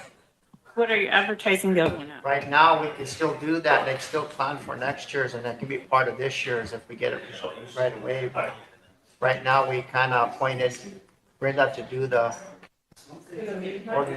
organizing, yeah. Lisa, do you have a question? Oh, no, it's about the budget, sorry. I forgot. Kathy. I just wanted to let Ray know, I asked that he said they're advertising the other three, so I asked that this be advertised with them. So you get what I'm saying, what I'm doing? Because the fair manager is being advertised already, and it has been for, Well, I thought he said it was advertised and nobody applied. there was 4 There applicants. was 4 applicants, and then when we brought it to the floor, Then it was the seasonal discussion, full-time. yeah, Okay. seasonal full-time. So now it can just, Because it's already on the. but so are the other ones, but we're advertising them. All right, is there any more discussion? If not, need a question? Lila, all in favor? 1, 2, 3, 4, 5, 6, 7, 8, 9, 10, 11, 12, 13, 14, 15, 16, 17. And then opposed? 0. Not voting? 2. Motion carried. And if you can look at the Rosebud Fair, Wachipi, 2024 budget, and you might want, if you can make a decision on that today, then we can move forward with that. Lisa? I just have a couple of questions. I know last year we didn't see any financials after the fair was over. But, is this amount the same that we budgeted at last year? Because I know we increased the Wachipi, prize money. Yeah, this is the same as last year. Okay. And then also yesterday at the Fairboard meeting, did you guys discuss who you're gonna go with for the rodeo? Is it gonna be, it'll be like Great Plains, or, I know they changed the. We need to select a coordinator for that. That way, we actually called some individuals to see if they were interested in doing that, because we know that needs to be done. Yeah. As soon as possible. Because I can't remember who we went with last year, but there weren't very many writers. Yeah. I think that they want to be an INFR, but I'm not sure if we have time now. Yeah, they hardly had any. I think they only had, what, 2 teams, or? Was it back in one advertising? Well, at the same time, the past couple of years, there's been, what's going on in Rapids, some kind of saddle bronc rodeo during the same time the past couple of years, and they kind of take a lot of our riders, so I don't know if we have to try a different company, maybe go with SDRA or something that will bring in the revenue anyway. Yeah, again, I think that we might be late again for the INFR. I'm not sure. But we were late last year. That's why I didn't have it. But the Central States Fair goes on at the same time. But that's why we have that bronc ride on Wednesday, because the professional riders that go there come here and ride that Wednesday. So that's why we get some more riders. Not being a part of the INFR, I'm not sure how many riders we'll get. Also, do we need a resolution for this? For the fair budget? Should have one. I didn't get one drafted, but we should have one. Maybe you can make a motion to have Eric draft one, approve this. Yeah, I'll make that motion to approve this, the fair budget at $508,424.49. There's a motion to Draft approve the budget. Draft a resolution. Second by Chris. A question by Lila. All in favor? 3, 4, 5, 6, 7, 8, 9, 10, 11, 12, 13, 14, 15, 16, 17. Opposed? Not voting? 2. Motion carried. Okay, that's, got one more thing on part of my report. I want to talk a little bit about the election coming up here. I had called the election office. I was trying to make sure that all the backgrounds and adjudications have been done in a timely manner. So it looks like it's on track. I think they will be certifying the individuals as soon as they get the last a bunch of backgrounds back, and it should be. I'm hoping that it should be done by Friday as far as the backgrounds coming back in and the adjudications being done. We also talked a little bit about how can we get a bigger and better turnout for our elections. How can we get out there, to people and get the candidates more time on on the air to be able to tell people who each individual is that's, running for office. And I think we can do a better job of than that. Right now, all we do is we video and, we air the results on the election day, on the election night. Results are done here. And, I think we can do a better job in that. So, we had, Lawrence Iat proposed something to do just that. And I would like to bring him on sometime later today to talk about what he can offer as far as making it a bigger, better, having a bigger turnout for our elections. So, I'd like to bring that on later on today though. But otherwise, that's all I have for my report. I was just gonna, under your report, I request to go on to executive session for the Antelope land lease. Okay. Before we do, can I ask my question? Sorry, I've been waiting. Go ahead, Emily. I just had a follow-up question for earlier on the, hold on, I lost my. On the positions that are being advertised, are those like a week, 2 weeks? How short of a turnaround can we expect to have those coordinators and things, She said it closes on the 21st. close on the 21st, and then does that board pick them? I'm just wondering like how soon we'll know them. I'm not sure. Council does? What's the ordinance say? Yeah. Council. Does the council pick some? Okay. Okay, so we'll be, okay, I just wanted to make sure that that part's built into the process and it's moving along. Thank you. All right, there's a request to go in executive session to talk about, land issue. Before we do, can I say something? Yeah, go ahead, Kathy.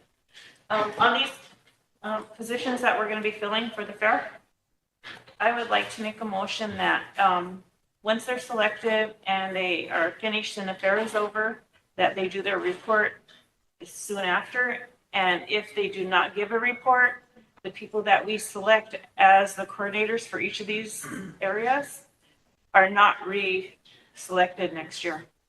Because it's been the experience that not everybody gets a report in. Some do and some don't, and that's really important because we put a lot of money into the fair, and for giving this responsibility to these certain individuals, they should carry that responsibility forward and make sure that they're giving this body and our tribal membership a report on the outcome. It's been this way forever, and it needs to stop. If the same people are elected year after year and they're not turning in these financial reports, then why are we putting them back in? So this is like last chance.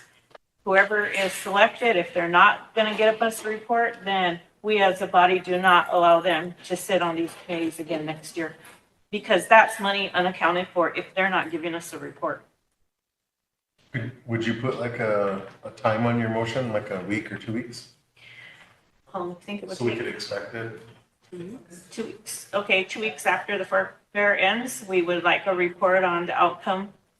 Could we also know, like, when we look at the list to hire for this year, could we know if they were part of it in the past or specifically last year? So on the report, it's mostly expenditures and the revenue that we're taking in. Is that what you guys want to see? Right. Okay. Okay. All right, there's a motion on the floor. It's need a second. Chris, question by Wayne. All in favor? 1, 2, 3, 4, 5, 6, 7, 8, 9, 10, 11, 12, 13, 14, 15, 16, 17, 18. Opposed? 0. Not voting? 1. Motion carried. Thank you, council. It's part of accountability. Okay, there's a request to go into executive session. Is that your motion, Jordan? Yes. Need a second? Cal, question by Lila. All in favor? 1, 2, 3, 4, 5, 6, 7, 8, 9, 10, 11, 12, 13. Opposed? 0. Not voting? 3. Motion carried. Yeah. Okay.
SGU and other interested parties for a discussion on the issues and for a resolution mutually agreeable and applicable all concerned parties. And whereas the RST Land and Natural Committee recommends that the RST Tribal Council consider and rescind Resolution 2023-197 and its place, enact the resolution of attached map. The RST Resolution number 2003-77 and RST Resolution 96-103 should be fully reinstated and enforceable. The tracts assigned to Antelope Community indicated by the blue or yellow highlighted as provided for the RST Resolution 223-197 and 2306 should be and hereby rescinded. This resolution finding and acknowledging that all tracts highlighted in blue, approximately 2,061 acres, continue to be designated for SGU as exclusive use zone in accordance with RST Resolution 2003-197 instead of 1977. The tracts highlighted in pink, approximately 2,043 acres, are designated and assigned for the use and benefit of Antelope Community. Therefore, be it resolved that the Rosebud Tribal Council adopts and approves the recommendation of the Land and Natural Committee as follows. The RST Tribal Council considers and rescinds RST Resolution 2023-197 and in its place enacts the resolutions RST Resolution 2003-77 and RST Resolution 96-103 are fully reinstated and enforceable. The tracts assigned to Antelope Community indicated by the yellow highlighted as provided in the RST Resolution 2023-197 23-06 should be and hereby rescinded. The RST Tribal Council approves and acknowledges the tracts highlighted in blue, approximately 2,000 acres, 61, continue to be designated for SGU as a SGU executive use zone in accordance with RST Resolution 2003-197. The tracts highlighted in pink, approximately 2,043 acres, are designated and assigned for the use and benefit of Antelope Community, Resolution 03-77. And both the maps should be included, but this one is not stapled as they brought it late. Okay, discussion. Any discussion? Emily and then Lila. Can I have a quick question? Can you, when did it go through Land and Natural and what date did they provide those recommendations? Because I don't remember that happening. So we That can day- amend that resolution because it didn't happen. It didn't get passed in Land and Natural. Yeah, so Came that to needs to Land be and taken Natural. out of all of those So we whereas. have to have that changed. As amended, taking on the natural committee out of it. Yep. So what would that last there for, if you, what would it read? Just adopts. Tribal Council. Okay, Lila? Can we have, Eric in here? See if we can get it. I thought he was. Thank you.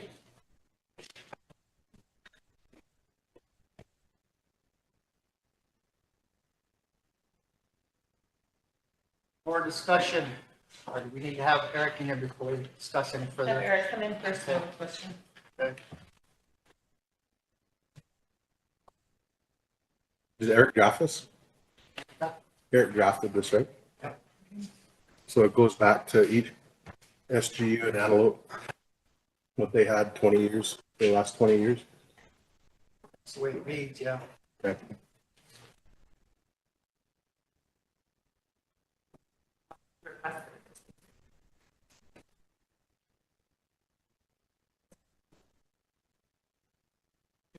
Tina? Yeah. They requested it to say that, so you know what it says.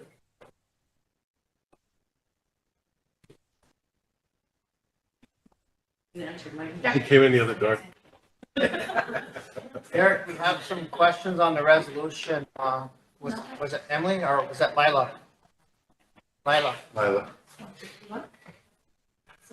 Wait, Lila. 24, 134. We have the community resolution here, and that does that supersede our resolution? The way I drafted that resolution is that resolution would rescind the other. If we send the community? Mhm. And I gotta add a couple of comments too. Okay. The draft that you have, I drafted for Land and Natural Committee, and I assumed it would go in. And what happens to my draft after that is up to you guys. Can I ask for clarification? I don't remember this coming from Land and No, Natural. I intended it to go to Land and Natural, Okay. whether it did or not, You that's said what they I was just requested it, saying. I drafted it so it would go to Land and Natural. And after in fact, if you look through your emails, I didn't send it out to everybody because I assumed it would go to Land and Natural. That's why the drafts only went to the chairman of the committee, so.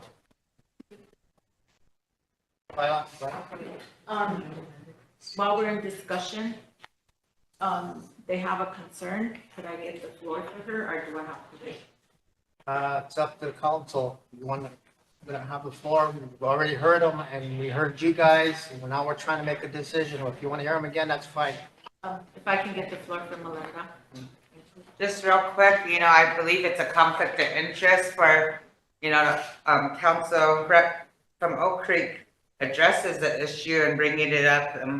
I think I'll feel more comfortable if somebody else brings that issue up because it is a conflict of interest because he sits on Land and Natural as a chair, sits on TLE and sits at the Board of Regents.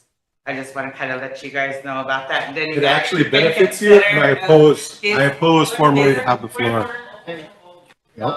He objects to having a floor, Melinda, so he. Okay, I just want to point out that we do have other resolutions and other land that's in this too, so kind of keep that in mind too when you guys are making that decision, because we already approved the lease. Emily, go ahead. I'm wondering if you could provide an explanation that you provided to me whenever I questioned the conflict of interest on that? Thank you. Say that again.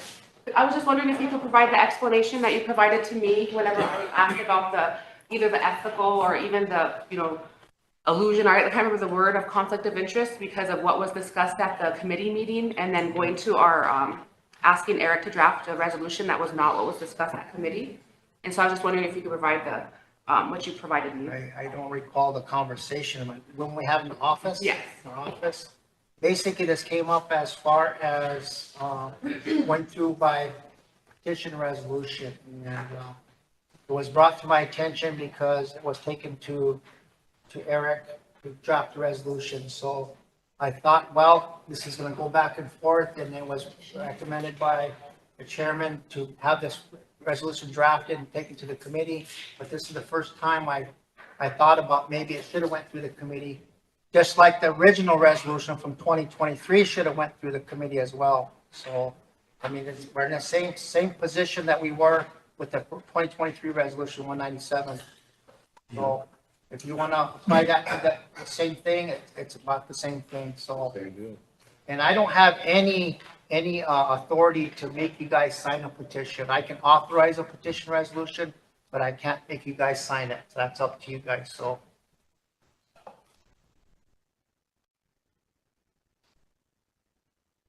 Any more discussion? If I can add to that, it was explained to me that there wasn't a conflict of interest. It was told that he's doing his job. So I just wanted to verify that. I was told from the president that there was no conflict of interest for that issue. Thank you.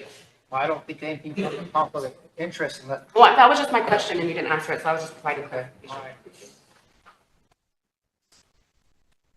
All right, any more discussion?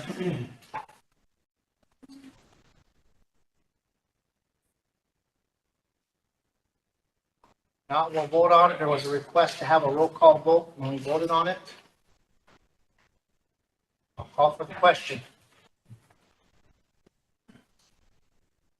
I have, Go ahead. I have some concerns. So I know that, there's gonna be a lot of questions because we had a long conversation.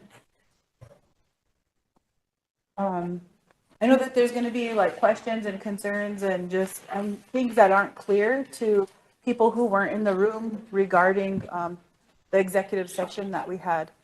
And I guess I feel like there was a lot of really good discussion and ideas and points made in there. And I feel like there's a big push for this to happen. Not just the rescinding of the resolution, but for Antelope to be able to lease their land. And I guess I would like for the chair to take some time to explain to the public that's listening what is really going on and what factors are in play, just so the public knows, because I have been publicly called out for not supporting Antelope Community, saying that I don't want Antelope Community to get their lease money. I'm not supporting Antelope Community and I'm trying to take their land back. And I just would like somebody to speak on it, and if you don't want to do that, then maybe we could. I can give a kind of a history of what I know about it. I've been told the few times that they've been to my office talking about this issue. I guess what I just mean, like the general, not anybody's side, just, I guess, so the people listening understand. So what Antelope is doing is they see an opportunity to be able to get more land to lease for revenue for the community, to provide more services to their membership. It was relayed to them that from a TLE employee that possibly this can be part of the range unit that they were already leasing out, or they already were given. So they drafted up a resolution from Antelope Community, brought it through to the tribal council, and councilwoman from Antelope Community presented it, and it was passed, giving a part of the range unit that we don't even want to call it the range unit, because a part of the tract of land that was originally given to SGU. So that resolution they passed gave that land to Antelope Community. So they were trying to lease this out for more revenue, and it became a issue because SGU was basically challenging that resolution. So and they had their reasons for it too. So we've been going back and forth debating on if we should approve this or if we should allow them to have this extra land as far as their to lease out for revenue. The extra land is the SGU land. Right. Okay, so when the council approved the resolution in 23, it took the land from SGU, and SGU is worried because they are a land management college and their accreditation is based around that. So there's two tracks that are side by side. So they originally got land when they approved that land back for expansion of the university, and that was part of their expansion. The land that they were given for expansion and development was part of that. So that was back in 96. So that land was given to them. So it could affect, there's some type of funding as far as them being a land grant tribe, land grant college, university. Could we bring the land, the map back up so that the people can see the land too, so that the people know what we're discussing? I think it's important for full transparency. We're always talking about that here, but you know, Councilman Frederick reads a resolution and a lot of people don't understand what's going on. We have SGU on one end saying certain things, and then we have Antelope on one end saying another thing. And everybody's worried about the land status. So while we're waiting for the map to be put up, I guess I just want to say, so SGU had a specific amount of land, and it's the land that's in the blue. And then Antelope came through with the resolution. Councilwoman Ron brought it up, and it gave Antelope both the pink and the blue, which caused concern for SGU. SGU is worried about the status of their accreditation. So we're here today because this resolution that Councilman Frederick is reading would create that separation and put the pink back to Antelope and the blue back to SGU. So that, therefore, SGU's accreditation wouldn't be at risk, and Antelope would be able to lease a portion of their land. Now, right now, as it stands, Antelope Community has bids out on this land. And at the last meeting, they informed us that the bid that they're getting on the full amount of the land is $100,000 to the community. So so if we take that half and give it back to SGU and rescind this resolution, then that's going to change the lease amount that Antelope's going to get. But I also want to ask you, Mr. Chair, how many communities are allowed to lease their own land? And by lease, I want to clarify to the public, it's not like when you go get a home site lease and you lease land, we're actually taking the control that TLE has and BIA, and we're giving it to specific communities, allowing them to run their bids, allowing them to put that money in their own bank accounts for their communities.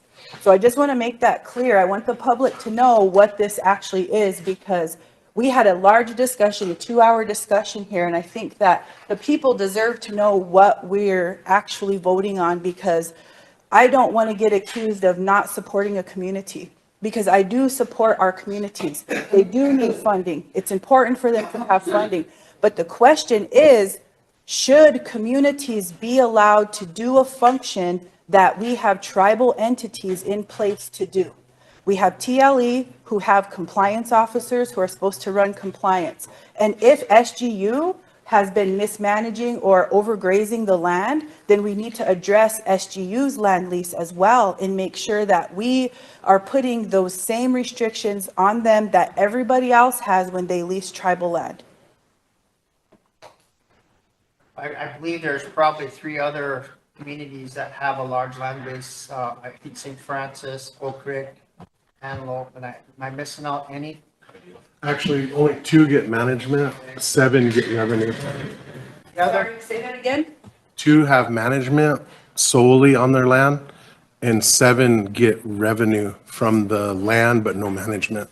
So what you're saying is communities, and even Antelope and the other one that gets land lease money that's managing their own land, if we were to rescind all of those resolutions, the communities still have an avenue to get land lease money directly from TLE, and that land is managed by TLE. TLE puts out the bids, Right. TLE receives the money, and then distributes it to the communities. And has compliance. And that's what those entity functions are, right? Okay, then there's another issue about the overgrazing of the land that we talked about, that the people need to know.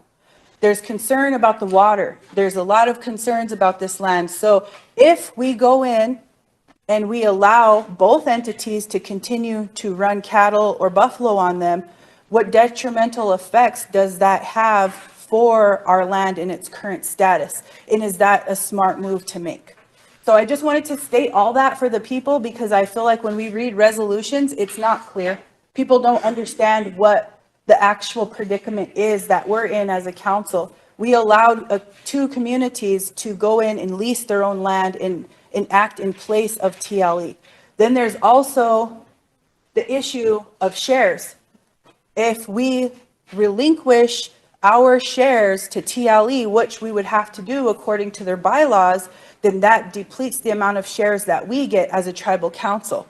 The general account fund funds 9 programs. Those 9 programs are any program that doesn't have a grant, a federal contract, or federal funding. So when we relinquish funds or shares at TLE, then that depletes the amount of dividend money that we get. So here at the top, one of our main resources, we're letting communities come in, take that before it funnels down to the tribe, rather than letting our land managers get the money, funnel it to the tribe, and then us funnel it to communities. We're not doing that. We're breaking that. We're allowing communities to come in and lease their own land. And we talked about having a different approach to this so we don't get put in this predicament anymore. And that would be so beneficial for all communities. That way it's not just these few communities who have to feel like they need to come here and fight for their land. But if we take a step back and we do what Councilwoman Valandra suggested, fund the Antelope community and really come in and regulate these issues and make sure that we're taking care of all avenues, that we're taking care of the land first, then the school, our tribal entities, and our communities. And then everyone has a safe avenue in a plain written out way that a clear path to be able to get funds for their community regarding TLE lands. So, thank you. Okay. So I think Emily, go ahead. Thank you. I just wanted to provide a little bit of clarification just because it was mentioned on there. I too wanted to just clarify that I don't feel that this vote is community versus college. Like in me, I'm looking at the land and long-term. So I just want anybody to know, like when you see how we vote later, that that's not how I'm looking at this.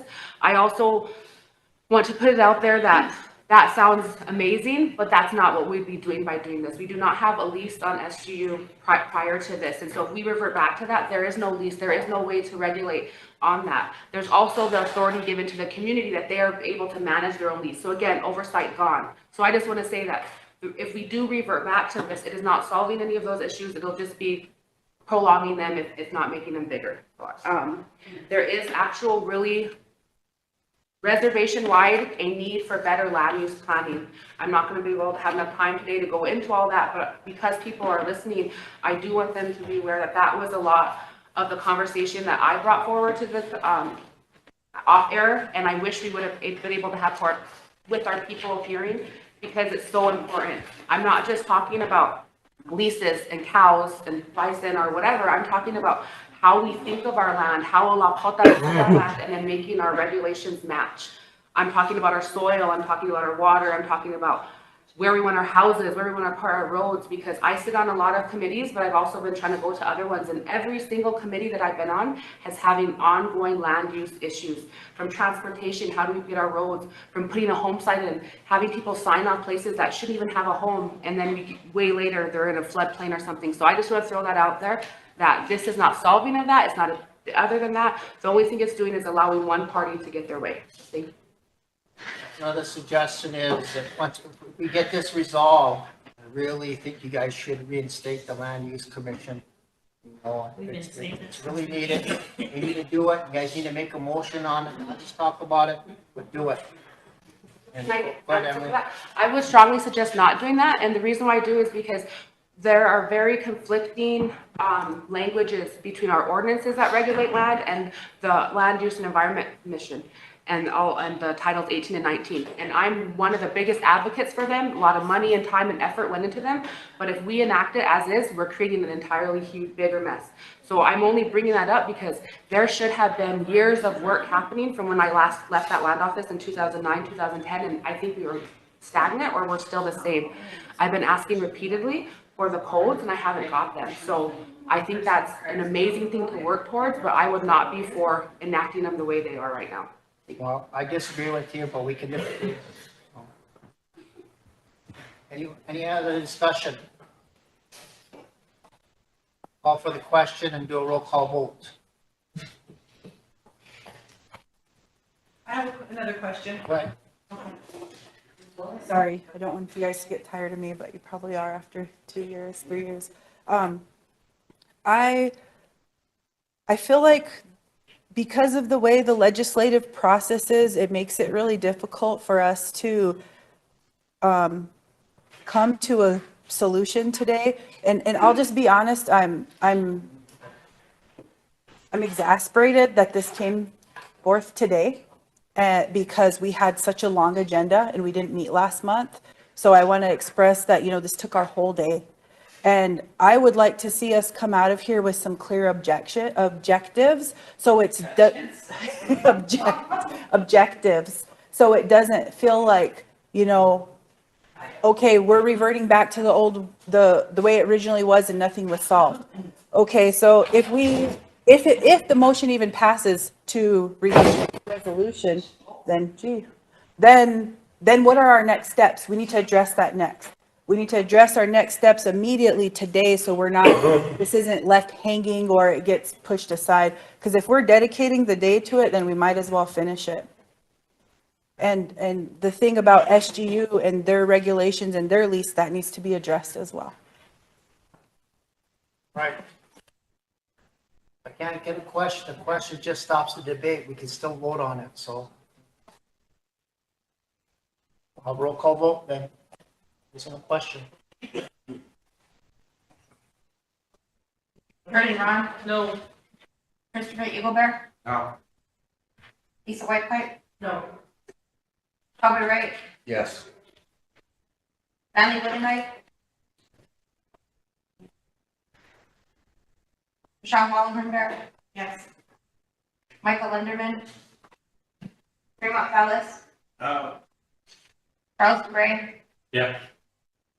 Bill Marshall, Yes. Wayne Fredericks, Yes. Emily Boyd Delandra, No. Martha Blue Thunder, No. Sherry Wright Plank, Yes. Kathleen Whittenhite, No. Lila Kildensight, No.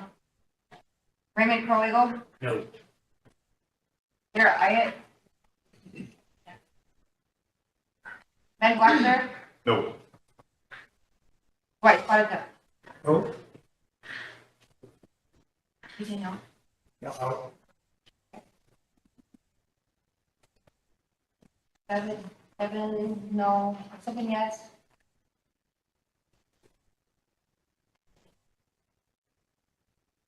10 no, 0 will abstain, and 3 not voting. Okay, we're gonna have to go back to the drawing board on it, so if you guys got other suggestions how to resolve the issue, then you need to bring them forward at the next meeting, because it's gonna be out there, so. Wayne, go ahead. I want to,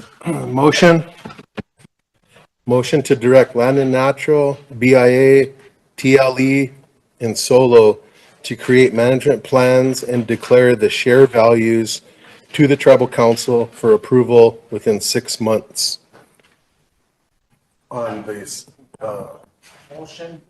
tracts of land that are managed by entities or communities. Need a second. Second by Chair. Any discussion? Any question? Fremont. All in favor? 1, 2, 3, 4, 5, 6, 7, 8, 9, 10, 11, 12, 13, 14, 15, 16. Opposed? 0. Not voting? 2. Motion carried. Wayne, then Chair, and then Emily. And Jordan. If the council don't mind, just a minute or two, the action just taken, it appears that this issue has been solved for a while. And the community has a request in my office to loan them some money so they can expand their activities. So I mean, I'm not sure what you want me to do about that. Without the leases, they don't have any money to proceed with a lot of their activities. And I don't see this get resolved in the near future, so I'm just asking for your guidance. Got, Chair, and then Emily. Sure.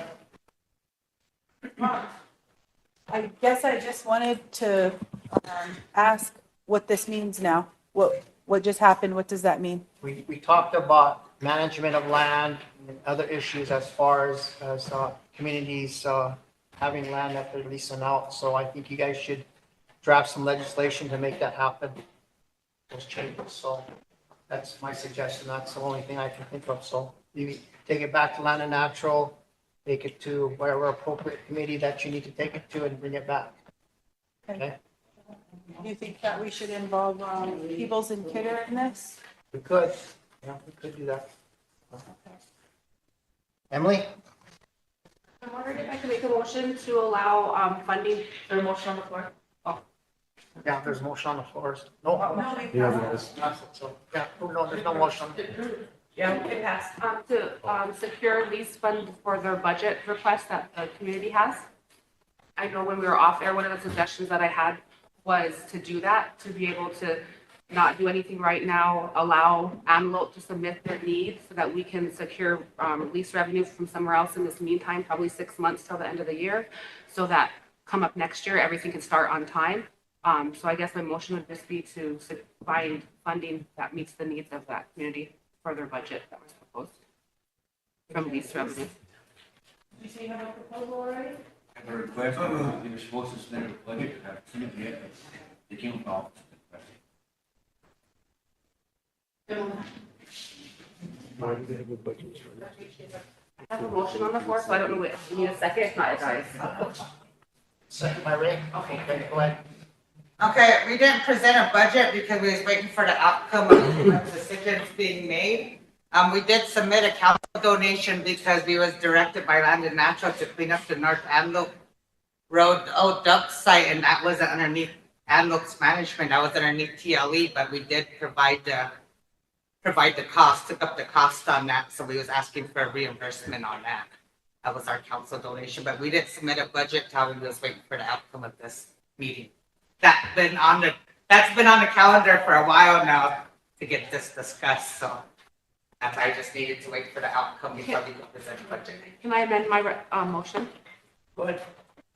In light of that, I thought they had already presented a budget. So in light of that, I think the next step should be to reach out to both SGU and the community, have them tell us what their immediate need is, whether that's revenue to generate the budget, or whether that's land, maybe hay, something like that, just for their immediate 6 month or whatever need is going to be. So that at our next meeting, either at committee or here, we can get those needs met. And then hopefully with Wayne's motion, then by, I don't know, 6 months or whatever that was, we can have all of it hashed out. And Ray, do you accept those changes too? Seconded. Yeah. Oh. What, Jordan? Just a suggestion, if it has to do with like finances, because I was gonna make the same motion, but to have it come to budget and finance on Friday. So then that way we can allocate the money, so if they get their budget finished by Friday, then they can come and present it there, and then we can allocate the money for the committee. Is that for like a year lease we want to submit a budget for, or just for 6 months? Because it's already, you have it broke down throughout the whole year, so I guess I need clarification. How long is it gonna be? I base mine off of the recommendation or the motion by Wayne to allow that whatever management plan or whatever within 6 months. So that's why I thought it was gonna kind of take us to the end of the year. But if their need is what needs to be funded, is what I'm asking, I guess. Not necessarily like, oh, the lease was for $100,000, so we want $100,000. I think that would be like next year or whenever we talk about getting that land back or however that's gonna work. But right now, I would just like to be able to fund their need. And I know they're not the only community that's in need right now. Mr. Chair. Sheriff's got the floor next. Thank you. Sorry. I guess I'm confused because the motion wasn't rescinded. So according to that 24, whatever. 97. Yeah, the Antelope has the lease for SGU land and that land that they asked. So Right. why are we, I mean, what's, I want to call a point of order when we have guests. I wish they would be respectful and not laugh when we're asking questions. You know, we all have to remain professional when we're in here, and I would like to make sure that our Sergeant at Arms is making sure that people that come here aren't laughing and snickering in the background when we're talking. It's really offensive to me. I don't get up and snicker and laugh when you guys get the floor. I'm respectful, listen to you, all of that. So I want the same in return. Can you explain to me what that means now? Since, I mean, they have the lease It's what I thought was gonna happen, you know, it's either you rescind it, it goes back to the other, so I don't know why they're asking the council permission to be able to bid it out. I think they were trying to, I don't know why you guys were asking for that reason. Go ahead, Melinda. Because this resolution's in question, that's why we don't want to move forward until we get everything resolved. You guys think we're the bad guys and attacking, we want to resolve the issue. Let's not That's say why I that. said, Let's we're not trying to say resolve that. it, so I don't know what to ask. You I don't know know, what as questions to ask. far as getting approved in 2023, you guys have it, so, you Yeah. know, it's not been But it's in rescinded, for so. question though, that's why I said, I don't know. So is there legislation right now that's preventing them from getting their $100,000 land lease? No. And taking SGU's land as well? Except for that they have some buffalo on it, they'd have to remove their buffalo, So SGU is gonna have to remove how many buffalo? 50 head. Okay. And is there anything else that SGU is gonna have to do or remove? What's gonna happen to their accreditation? That's the other thing we touched on. It's part of their land grant status as far as getting the land, and it's part of that they included in that, then good question too. So I have another question. sorry, Martina, cut me off whenever you need to. Okay, how many, so is the funding from the TLE land that belongs to all the people who put in shares at TLE, is that audited? Do the communities who get that money to get to lease their own land, are their funds audited? Or is that unaudited funds? And I'm not sure if they have a audit on their behalf or not, if they have some type of a transparency to their membership or to the tribal council as far as leasing the land and what they spend their money on. I don't think so. Do these communities have their own separate bank account, or is the money dispersed from the tribe? Most of the money, all of the money that the community received the casino, all of the money that the communities received from the casino went through our office and are audited. It's those funds that they get through their leases and stuff that is not. Okay. I know that there was a couple communities wanting the lease money to go through us, but they haven't brought forward resolution yet. Okay. And I don't have access to any of those community accounts. I can't ask for information. Okay. And the Constitution states that the community chair can use community funds, the community treasury at their disposal for the benefit of the community. Correct? Correct. So we're giving $100,000 of TLE money to a community to use at their disposal. I just want to make sure that everybody is aware of that, right? Is that correct, Mr. Chair? Yeah. Okay, thank you. Emily, then Jordan.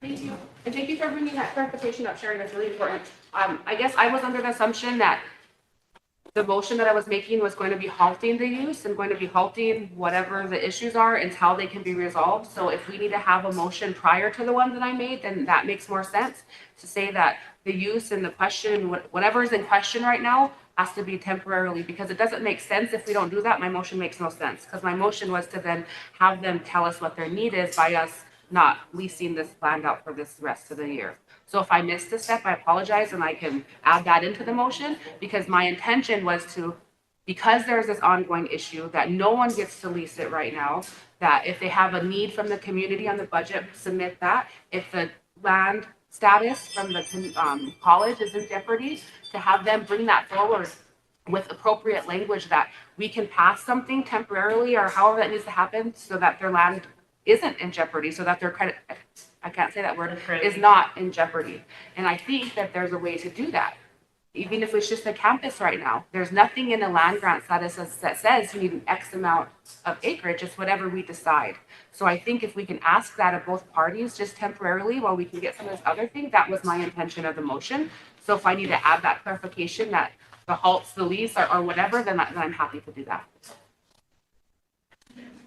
That's kind of what we talked about. If this didn't pass and it wasn't rescinded, then you would follow up with those kind of motions. So yep, that was your intent, and I think you need to make the motions to make that happen. Yep. Okay. Jordan? It was just a follow-up with, Councilwoman Wright Flank's, question. So Enrollment has financial guidance in our, things, like every month with somebody, let's say you come every month, same thing like we have in budget and finance, they can't come repeatedly every single month to get assistance. And then they offer, like, it's all in our, community bylaws, but it's a financial guideline as well. But is that account audited? It's just financial reports are given every month to at our community meetings, and they're approved by the community members that are at that meeting. Wayne, did I skip over you? Yeah. Right, go ahead. Now for. So we didn't suspend their usage. We gave them 2,000 plus acres. It places the college at a liability of possible shutdown, but also funding that comes forth. So what do you do for a motion from here on? And there's no motion to suspend their current lease at all or usage. I just added that to my motion. That's Is that amended? Did you get all that, Kimmy? Can you read it? She didn't specify. Can you clarify your motion? yes. I sure will. Again, my intention was to halt any usage of the land in question, providing the opportunity for both SGU and the community to give us their needs in the, as soon as possible timeline, so that we can then assess that and provide alternate lease revenue sources for the community and or for SGU. I'm assuming SGU might have more of like a land issue or pain or something like that, and then we can move forward in that. So I apologize for not including that. So much of our discussion happened off air. I assumed that that was all the understanding, so I apologize for not having it, but that was my intention of my motion. What's the time frame? What was it? What's the time frame? For the rest of this lease period. Yeah, but what I'm talking about is a time frame to bring in budgets, because when you're talking As soon as about, possible. So as soon as they want their issue addressed, I'd like it within a week or two, but You I'm said not your gonna. motion and revised it, so, Ray drew a second, so we need a second. Can you have a motion? Second by Cher. And we'll have her repeat the motion, so everybody's clear.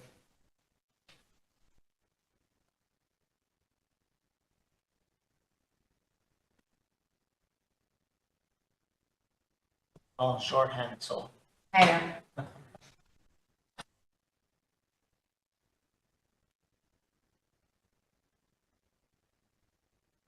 Okay, motion by Emily Boyd Wando to halt all current land leases in question and for SGU and Antelope Community to provide immediate needs for alternate lease income. Second by Sherry Wright. And any other need that they might have to for the remainder of this lease period. Okay. Chair, second that. You good with that? Any more discussion? Any good question? Kathy? Roll call vote.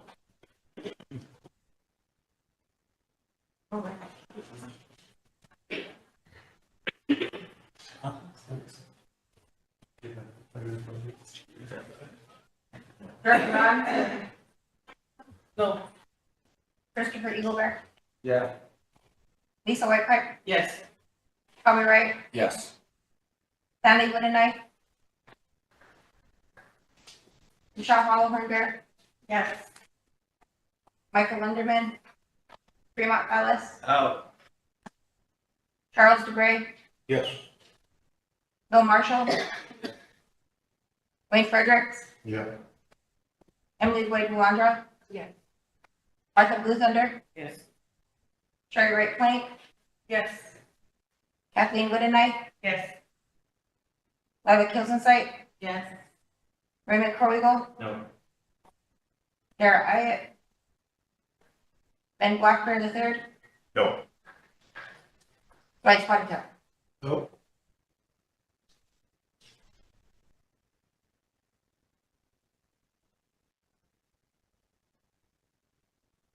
Fourteen. Yes. Three no. Zero. Motion carried, so.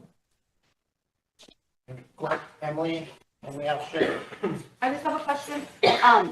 I'm wondering if it's needed to have a follow-up motion that stresses our support of the university, that this land use issue is in no way showing that we are not supportive of them or that we would like that accreditation to be in jeopardy. So I don't know if that's a follow-up motion, because I'm just asking if that might be something that could help them in the meantime to assure that they're aware that that was not our intention with this motion or action.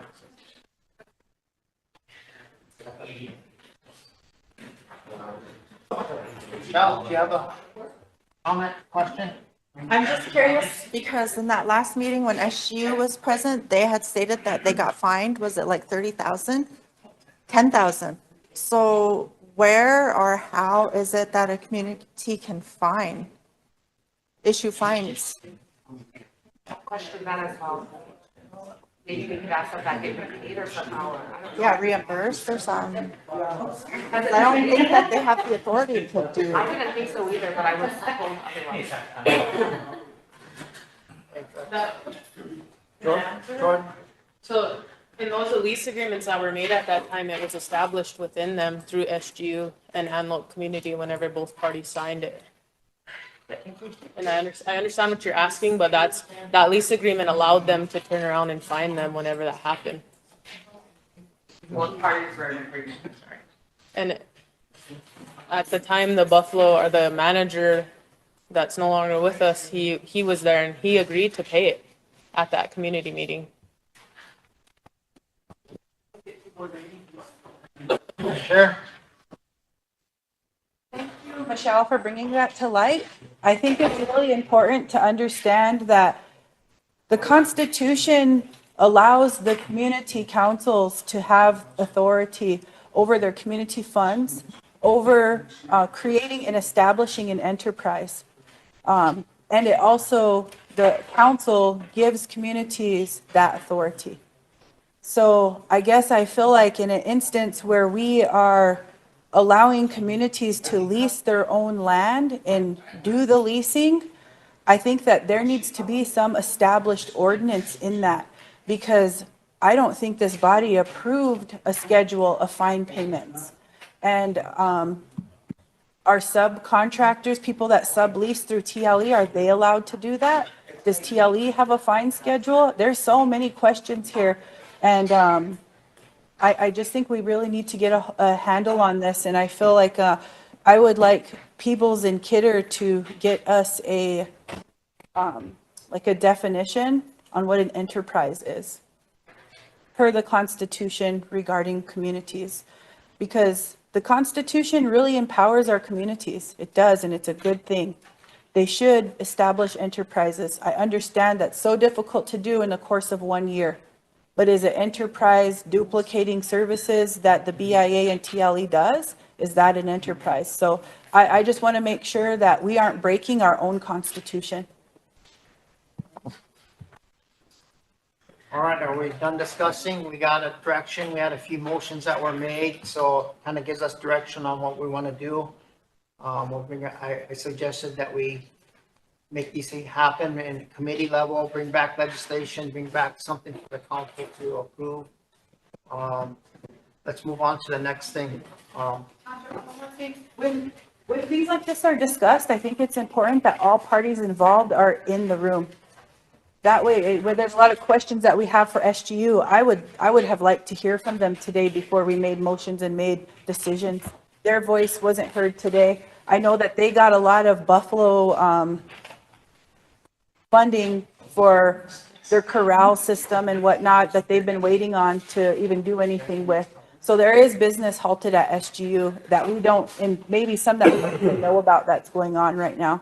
So I just think in the future, a practice for this council, if we're going to talk about an issue that has more than one party, then all parties should be in the room. Lila? Thank you, Mr. Chairman. Yeah, I was just gonna bring that out because, you know, we're put in a position to make these decisions for the best interest of all parties involved, getting help for our communities as well as SGU. And I'm sitting here thinking about, like I said before, our land is our greatest resource. And we have to make sure that our land is well taken care of. Sounds like there's some issues that have happened. I've seen some very disturbing pictures today. I think they took care of that stuff, but if we can have, like Wayne did the motion, and we should probably put a timeline on that, Mr. Chairman, I think, that way we're not, you know, just leaving it, you know, and we get everybody involved, or maybe we set a special council meeting with that group of people. Mine has 6 months. Six months. So if we get them here, and all of them should be here, we should even have Game and Fish. Do we have them on it? Do they do land testing, Emily? No? Because there's other severe issues with our land that are happening.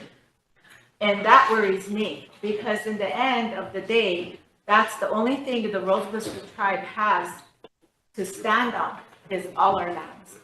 And we haven't always really gotten into the community stuff.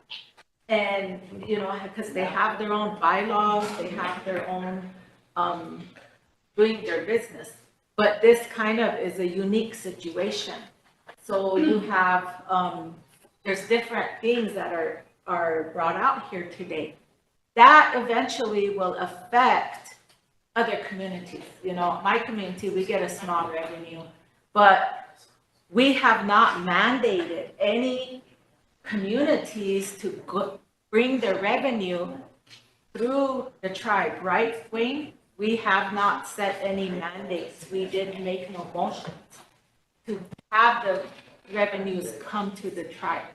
The only one are the casino. Okay. Those.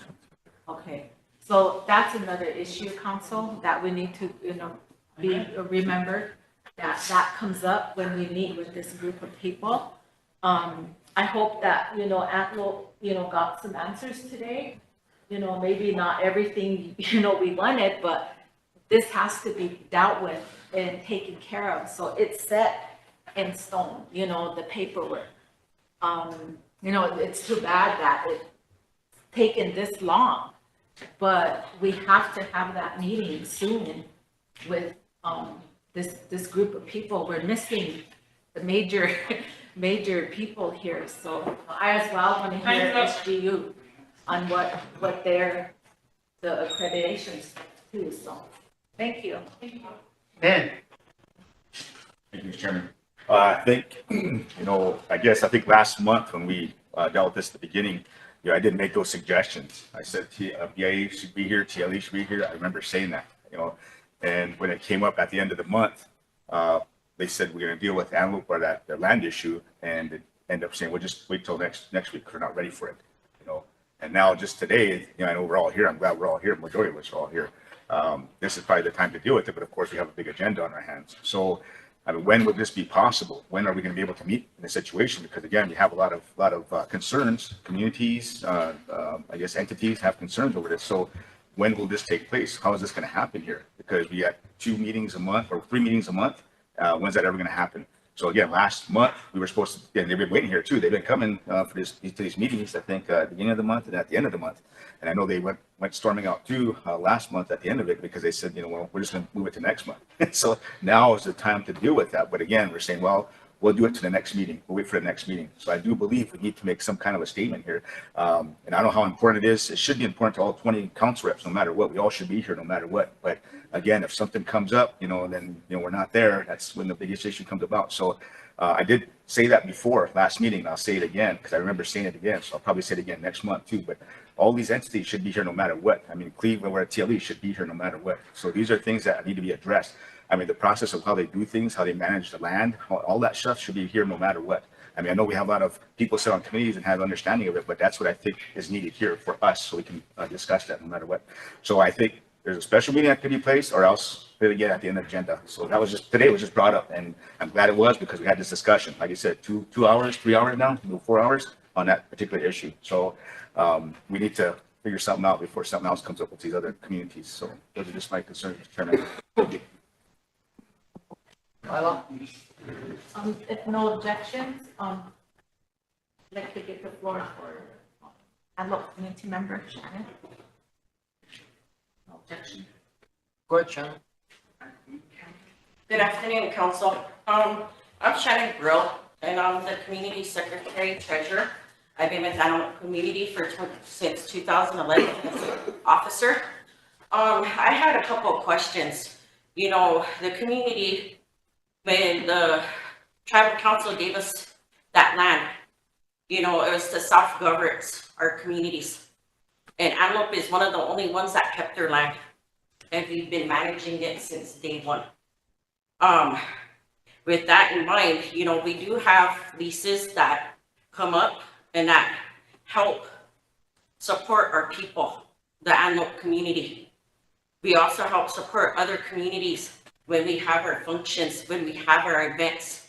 We just don't do all the Antelope, we invite all the other communities, we invite elders. So when this money comes about, you know, it does help, it does make an impact, not only on our community, but other communities too. because they benefit off of it. We got a big powwow coming up in July. And that benefits a lot of people too. They come to our events, they come and eat. We feed our communities, we feed the people. And without this money, we're not gonna be able to do it how we wanna do it. Antelope used to be the second largest beside Rosebud Fair back in the day. And our officers are trying to make that happen every year. It's getting bigger and bigger. And with this lease money, it's very crucial that we get it and that we use it for our people. You know, and, you know, they talk about, you know, our money, you talk about, you know, how we handle our money. Our money is handled. Our money is turned in every month. I do a report every month to council or to our community. They pass it, they critique it, they ask questions. You know, everything's turned into finance here. If they have questions, they ask me, they call me. Everything's turned in. So, you know, to make a comment saying you guys, you know, but about your money, it's accountable. And if you want to audit, let's bring on the audit, because we'll do it. We don't have nothing to hide. Everything is accounted for, everything has receipts to it. You know, we do a lot of different things for our community. We provide a lot of day working jobs, day labor jobs. We're doing it right now with SWA, but the SWA don't give us that money, all of it. So we still have to pick up the cost because we want to make sure our community is taken care of. Our community is picked up. Our community has beautification, the mold, the grass is mowed, the ditches are mowed. You know, we do a lot of things for the community. You guys might not see it, but we do. We see it all the time. We have people going and picking up, you know, in the ditches because we are the main highway. But like I said, you know, our money is accounted for. And we go back to Wayne, I want to ask, instead of a loan, we would like to have the rest of our allocations given to us plus the 2 months back that's still owed to us. Instead of loaning us the money for our lease, we would like the rest of our allocations given to us up front, plus the 2 months behind that hasn't been given to us. That's what we're asking.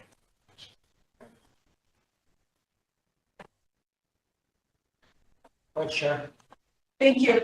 I'm just going to respond because I know those questions were directed at me. You know, the TLE land belongs to all the people. So I do ask for accountability, and it's unfortunate that you felt insulted by that. I could tell by your tone and your body language that you're very insulted by that. But we do have to ask for accountability. And that's good that you guys have your processes and you help your people and you do all of that. It's important. But all I'm hearing is money, money, money, money. And we as a council have a huge decision to make here, because for us, it's not just about money. We have a college's accreditation at stake. We have land that has been overgrazed. We have issues with our TLE shares. So it's not just we want Antelope to be okay and have their powwow and here's your land lease. It's not that simple. There's so many other things at stake here that we have to consider, because not only do we have to answer to you as Antelope Community Chair, community representatives, we have to answer to SGU as well, the SGU Board of Regents. We have to answer to TLE. We have to answer to shareholders as well. So I just want to make that known that this isn't just about money. This isn't just about us trying to, you know, Emily said it best earlier. This isn't a win or lose, they win or they lost, you know, the council's trying to take away our land. They don't care about this. It's not. There's a lot of things at stake, and it's not an easy decision. The seat isn't easy, it's heavy. There's a lot of people that we affect when we make decisions here, and I don't take those lightly. So I'm not here against Antelope community. I'm not here stating, oh, I don't want you guys to get your leases. There's 20 other communities that don't get anything near what you guys get. My community is one of them. Most of the land here is held in federal land status. So I'm just saying there's a fair way to go about giving communities land through TLE. There's a process. There's other communities who do it. That doesn't necessarily mean that the communities need to take ownership of the lease and hold the lease. That's what this issue is about. It's not about not supporting Antelope. It's about, are we as a council doing the right thing by allowing a community to lease its own land? That comes with compliance issues. And you guys have Josh Wilson right now, who has a lot of education and background in land. But what if none of you get elected in August? Then we have a land lease with the community with people who don't have that. So those are other things too. We have to think ahead as well. So I'm sorry that you feel like we're attacking or I'm attacking you, but I'm not. I just have, there's a lot at stake here. And I want you to know that I don't make my decisions here lightly. Thank you. Let's move on to the next thing. We made decisions, we made motions, so we know how to move forward from here. Let's bring something back from your committees to resolve this issue. And I don't think we need to have any more discussion on this issue. So Lila, I'll give you the floor, but we need to move on. Yeah, I was just asked to get the floor for Mary. She's an elder in the community. Any objections in council? It's pretty soft. Right?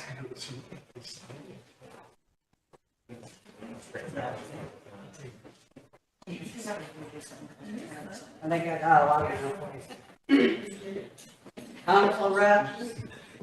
I'm glad that you all meet here. Chairman, Vice, Wayne. You know what? I sit back here and listen to you guys. I mean, I told Wayne that you're a man of integrity. I hear. And I look at you guys. And how many of you have that integrity? I mean, it's saddened to me to stand up, come here and look at you people. The people we chose to sit in these seats for our people. The best interest of our people. Are you really doing it for the best interest of the people? Or are you doing it just for your self-benefit? And that's something that you guys need to look at. In here, we always talk about being Indian. In here. How many of you have that in here? Who has that compassion for the people? I want to know. Because the next ones that can get up here and are campaigning to sit in these seats and sitting up there, do they have compassion for our people? I came here one time, scolded some of these council reps because most of you weren't here.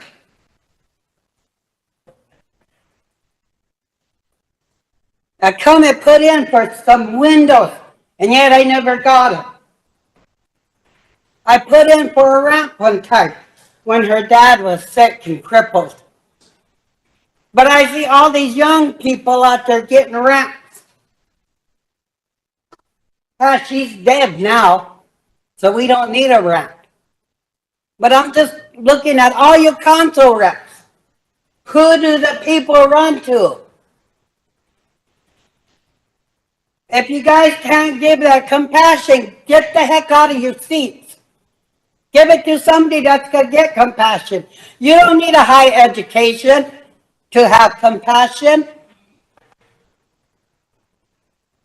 All you need is that heart. The heartbeat that was given to you by your parents. So stand up. Be men and women of integrity. All of you. It's so heartening to see you guys sitting here, yakking, complaining. You guys should be making decisions right now. Not wait till later and then pop it up. Don't know months later and somebody says, oh yeah, we did that before. What happened to it? You guys need to get it done. In a session, not just sit there and throw it around, toss it around. It's like playing cards. Which one of you have the better hand? The people have the better hand. You guys are all just sitting here throwing everything around, and people that are watching think you guys are jokes. It goes out to the public and they tell you, did you see that council meeting? Did you hear that one council rep? It's crazy. I can truly say I pray for each and every one of you on this council seat because it's a hard job. And I know it is. It's a hard job raising 10 kids. But I did it.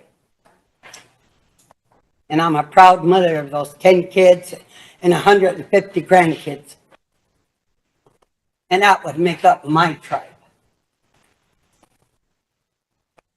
So thank you for the floor. Okay, let's move on. I have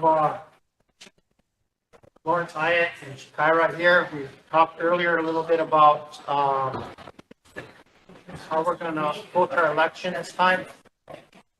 And getting people out to vote, and Lawrence and Shakira have been talking about a proposal that they have that possibly we can do that. Better turnout, and I'd like to get the floor for Lawrence. Talk about his proposal.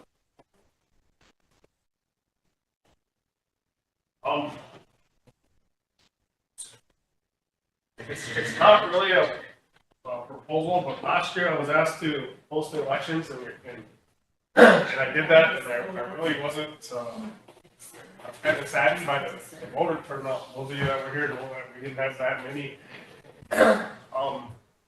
So I started talking to Shakira about different ways that we could do stuff. I don't know why. We have a TV station, we got a YouTube, we got 2 radio stations, one's commercial radio station. And one of the things that came up is we almost didn't have a stream for, was it the general? So the night before, I was putting together a stream. I'll do the stream. And then communications came in and did the stream, and I had to do something with the cost. And I'm not quite sure what they cost. I think it's like $550. It's around $1,200 for both elections, right? So to combat that, I said, well, why don't we advertise? It only makes sense. I even went as far as to saying, I will pay that fee. You and I at management run the stream, and I make that money. Sounds silly when the tribe could be making that money. We sat here in the meeting yesterday. I laid it out. Why don't you guys go get, because to me, an election is a public service announcement. It's a public service to the people, to vote for the people. It only makes sense that we put that out there for free. And Ray, you sat on that too, and you know that we could do this. We could sit around and we could make commercials for the candidates, charge them for it. We could also put them out there for free as a PSA. It's not a call to action, so we could do it on Koya. We could say, hey, my name's so-and-so. I have this many service, this many years of service for the tribe. I've done this and that. And it's perfectly. I'm not saying, hey, go out there and vote for Joe Biden. I'm not saying that. I'm just putting my information out. I'm just putting my information out there. So as long as you don't say vote for a certain person, it's totally fine. And you can charge a fee, but it has to be lower than your commercial rates. But that's a whole open area there. That's a revenue that's supposed to generate revenue for you. So what I said yesterday is, you guys all seen the basketball streams now. They all have a ton of commercials on them. They all have advertisements on the side. Why aren't we doing that for the election? Sell those spots, generate some money. And I said that to them yesterday, and they were like, well, we want our $550. It's like, fine, give you guys $550 and let me make that money. But I think Shakira should make that money. You can go out there, and I could think of a handful of businesses right now that would give you an X amount. She could pay for a stream for years just off a few advertisements and sponsors. It only makes sense, and that was really my proposal. And that the candidates should be able to put their voice on the radio stations, on the YouTube, and so we know who's who. There's some names on there that I don't know. I'm sure there's names on there that you guys don't know. It just makes sense to make the election bigger than it is, and allow more people in. And then the proposal is really like a year or two down the road. There's this app that we can allow people to register with their enrollment number and vote. They can either do a paper ballot or they can vote from home. And it's all verified. They only get one vote. That's later on down the line, and that will really increase your numbers. That will really put the outreach. So I don't know if we're quite right there yet. But for now, I think we take baby steps. We advertise this, put it out there more, get more numbers, get the youth involved. That's not really a proposal, it's more of a suggestion as to why we just putting names on the ballot. There you go. That's why we can't get anybody involved, I think. So like on election night, on your proposal, then you wanna make it like pay-per-view? Like No, it's totally free. Unless you wanna do some paper. Hey, Friday night? Yeah. Emily, do you have a question for Lawrence? Thank you for coming. I have a couple questions. The first one is, do we have policy regarding any of this? And I'm just asking because I do know that, things like monetizing pages and social media and stuff is there's no policy on that. And we already have, a lot of people using Rosebud Sioux Tribe, starting pages in our names. I've been getting complaints about, or I guess questions about, who's receiving the money, because we already are putting out videos with ads and things like that. And so the first question would probably be to budget finance to make sure that we are having a line item and that money is getting deposited somehow, because it's getting generated. The second question I have is, because of that, I think it's a great idea. I think there's a lot of potential in it, but to rush it, we really are limiting our people from being a part of it. Because we might have people with ideas, we might have other people with that. And so I'm just wondering, is this something that you're personally doing, or do you work for a tribal program, or are you a contractor? I work for the tribe and we own a business. So Hyatt Management is owned by me and my sons. But this is that no money is coming to me. This is just a suggestion. Okay, thank you. I just wanted to make sure, because I knew sometimes in the past, like. Yeah, I heard a comment a couple weeks ago about me getting t-shirts. It's not me, it was my business. So if you got a question, I'm all open book. So are you working for a tribe right now? Like, are you on the clock? No, I asked the if I could come down, and because I was asked yesterday by Scott, so I said no. They're gonna need me. Okay, so I would just maybe call, I think it's a great idea, but I don't think we should rush it, just because there's a lot of questions as far as who's already getting the money that's being monetized and how that policy is working, or if we have one at all. So do you want him to report to a committee or something like that? I'd like to see policy, and then that would spell out. I don't want to do any of that. I mean, I'm not here trying to make money. I'm trying to help you guys. I'm trying to help you. No, I just have to ask the questions, because we hear a lot of things in this position. Money right now. If you want me to give an example of what I heard, I can, but I'd rather not. Yeah, I mean, I don't care. If it's about me, Yeah, we had a meeting yesterday with Wade, Scott, Billy, IT. There has been no money to IAC management. All he's doing is trying to help my office increase our numbers, because if you haven't seen our numbers, they are way, way low. We have 2,000, we have 8,000 registered voters. 2,000 people dictate our governing body. And I think our numbers need to be a little bit higher. We need to get our people involved. We need to do our, get our voice out there that, hey, your vote is important. And that's all he's trying to do. He's not gaining anything out of it. If anything, he's volunteering his time to my office, which I greatly appreciate. That's right, Emily. Thank you, and thank you for that update. I would just like to see a plan or anything. It's wonderful to come say these great ideas, but without a plan of action, we have nothing to approve. And so I'm bringing that up because, for example, our election board at one of our last meetings proposed to up our fees to $1,000 to apply. So without a plan or without justification, it's like, how are we going to be doing this? It didn't pass like that, but it was presented like that. So again, it's like, how are we just throwing these arbitrary numbers? Because when I told, like, what's the justification? Where's the budget? Well, we just need more. Well, how? They said, because we don't ever know how many people are going to be applying for the election. But if your background check is $50, it doesn't matter how many are going to be there because they're getting paid. So I just don't understand moving forward on things with just like, hey, I have this idea without having a plan in place. I could, again, list a lot of our entities that are failing because of that. Thank you. Chris? I like your plan. Thank you. I just want to say thanks for coming here and presenting, giving us this thought and idea. As a tribal member, you know, it's a lot of our tribal members have a lot of ideas that they want us to listen to, and not to really necessarily make an action right now at this moment, but just to give them the opportunity to be heard. And this is a great opportunity too, but you know, there's a lot of things that curiosity things that we have to look at too, with the media, how we hold our sovereignty, our data sovereignty, or even our name. Is that even copyrighted?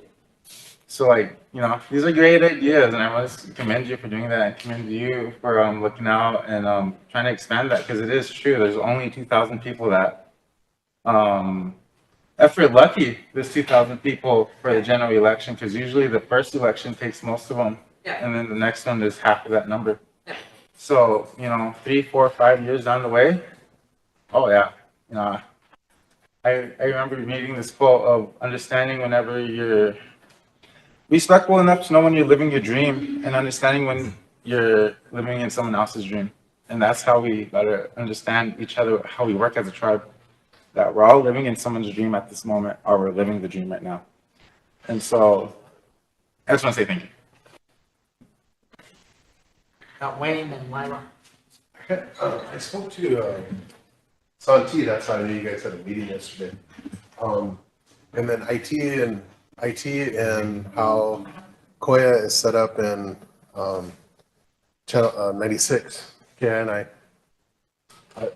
I think we just need action to at least advertise for promotional services for the election, right? Just, And then that way everybody can have their shot at. You can advertise for it, but they're gonna charge you a fee, which he's not gonna charge you anything, except for maybe Oh, I thought he said he had to. the subscription to Wix, so you called yesterday, that was like a $450. That's our website. iManagement was gonna use that time to donate and build election on the website, and Wix charges you a domain hosting fee for a year, years, and RSTelections.com, or whatever you choose. That's not, that money, tribe can do that. No money is going to me whatsoever for that. But I think we're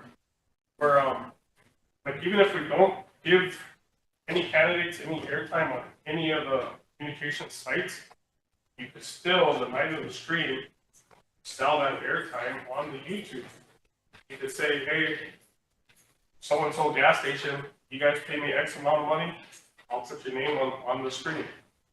That's all I'm like saying. between, when you have that downtime time between you and the communities coming in, got these advertisements on there. They're not saying anything, but it's basically got the advertisements on there. Well, I mean, I'd like to see it, and I'm all for somehow getting the word out there to get notoriety towards the election. I'd move to send his proposal to Budget and Finance Friday. Chairman's out of the room, so I can't really ask him. Of what the costs are to be assumed on to do a promotional for the election. It's not really a proposal, it's just. Well, the cost. Yeah. It's the cost of using a. Motion to use iManagement to create a webpage to promote our election. Right. Numbers up, basically. Because he's gonna need a cost of, what'd you call it? It's a hosting fee, and I think when I used to work at communications, Redco has a credit card, so they pay it. And it would mean that we'd have to find the funds and add it to probably the election costs, you know, budget. So I'd like to forward it on to Friday for Budget and Finance to. Motion, second by Ray. I have a question. Whatever. Can I get an answer to my earlier question about what happens to the funds that we are getting right now off of our monetized videos and what policy is being followed? Thank you. That's a question for IT, probably Santi Or could the treasurer or somebody else in Calvin, finance answer about where the funding is going right now and what policy it follows? Anything they get off advertisement goes into a revenue account, which they use to operate their. And who approves those agreements? Or who sees them? Who knows about them? Because council doesn't. John Miller, somebody. And that's what I'm saying, like, this is potentially a great thing, but if we don't have policy in place, it could potentially be a really bad thing when money's involved. When those radio stations were first formed, as a part of the organizational part of the board created, I think it was a 5-member board, and that board used to meet at least once a quarter. And there established policies, so back to someplace, there is a ordinance that establishes policy, how we advertise, testimony, and all that stuff. Right now, I haven't seen any contracts for forever. Since I've been treasurer this time, I haven't seen one, so I'm not sure who has contracts and what they say. But all the money that's generated, that goes back into that account to have them operate. For the most part, very little, because there's a threshold of $300,000 that we can't exceed. If we exceed that $300,000 threshold income, whatever, then we gotta pay for this audit. That audit last time cost us $50,000 to audit our $300,000 program. Does that include the YouTube videos? And I'm just asking, because I did the math on that, and it's a substantial, I think it was like $80,000 per month that we should be getting for those based on the viewers and. We were getting money like that. So where's that money going? That's my question, because it is being generated. When you look at the YouTube videos, those are ads, and you can Google it, I'm not lying. It was just brought to my attention a couple weeks ago. I understand what you're saying, but to my knowledge, the tribe isn't taking advantage of any of that stuff. So where does that money go? It's being generated. I'm not sure it's. It's like a buy-in program. You have to sign up for it and you pay a little bit and then you get it more back. I understand. I don't think we're getting any of that money. We should. I know there was an individual that got in trouble for it a while back, because that individual used his one account. But since then, I don't know if it's worth for even taking advantage of it. Because we're still doing videos, like right now, this video is ad-based and it's going to be generating funds. So those are my concerns. Thank you. Oh, yeah. Hey, where at the camera? No, I got a comment there, Mr. Chairman. I guess for me, you know, I can look back at this, you know, I guess the past probably 3-4 elections or something to that effect, I guess. I mean, I hope, well, you don't take this personally, but, you know, I mean, you were doing this for the past 2 years, 3 years, you know, so, I mean, I hope you are learning from it, you know, because again, there's a lot more opportunity out there, like you're probably aware of, you know, that you can get a lot more money, but also to put it out there to be able to put it in the social media and things like that. So, you know, is there anybody else that would be, are you open to anybody else coming in to help you to do that? You know, Well, absolutely. We pitched this to communications, like this could be all them. Yep. There's this money you guys are leaving there. Yep. All I was gonna do is announce it for free. This is all you guys. Yep. But then they turned around and said, we want our 550 to stream it. We don't do that. So that's where this comes from. I mean, this is, to me, they're a revenue generating business. Now, we can't get it mixed up. This Koya is non-commercial. They can't do advertisements, but they can do sponsorship. Canada is open book. You can, like Magic 93, you can run ads all day. Why we're not doing that, I don't know. YouTube, you can run ads all day. And then to clarify that, the tribe, like Sam's in there right now streaming. When you click on the stream, you can choose or not whether it's revenue based. So whoever has that email to run that stream, that's who's gonna know if you're making money. But most of the time, you have to set up an account, all that. So I highly doubt that's even happening. That's what I'm saying too. I know, of course, I was on the radio before too. I mean, it was on Canada. We did a lot, you know, especially with the movie theater in Valentine. But you know, to me, that's kind of where that should be, and that's what they should be focusing on. But apparently not. I mean, it kind of fluctuates up and down with the radio because again, it goes out of service and it comes back on and stuff. But I believe that's where we get a lot of our local people listening. So if we're trying to get more voters, I believe that's where that is, because I know the younger generation used to listen quite a bit, you know, on Saturday mornings. So that way, it's one of the things I always said is well, gee, I never knew that until I went to a couple of stores and they said, hey, you know, you were on radio. And I said, yeah. So that's one way to get out there, because most houses only have radios. You know, they don't have the internet, just like we were saying too, in there down Grassmont or Spring Creek. So the radio is one of the biggest things. But I'm always concerned that the radio right now, I mean, again, they're generating place, but you know, if we are not popular yet, then, you know, why even charge, you know? But, so those are things I guess I'm looking at too, as far as like promotion and getting the word out there for the election and stuff, because again, that's what needs to happen. But I mean, went up to Rapid City, you had all about 4 or 5 people standing in a corner with their signs up saying vote for so-and-so. And I'm like, what is that? You know?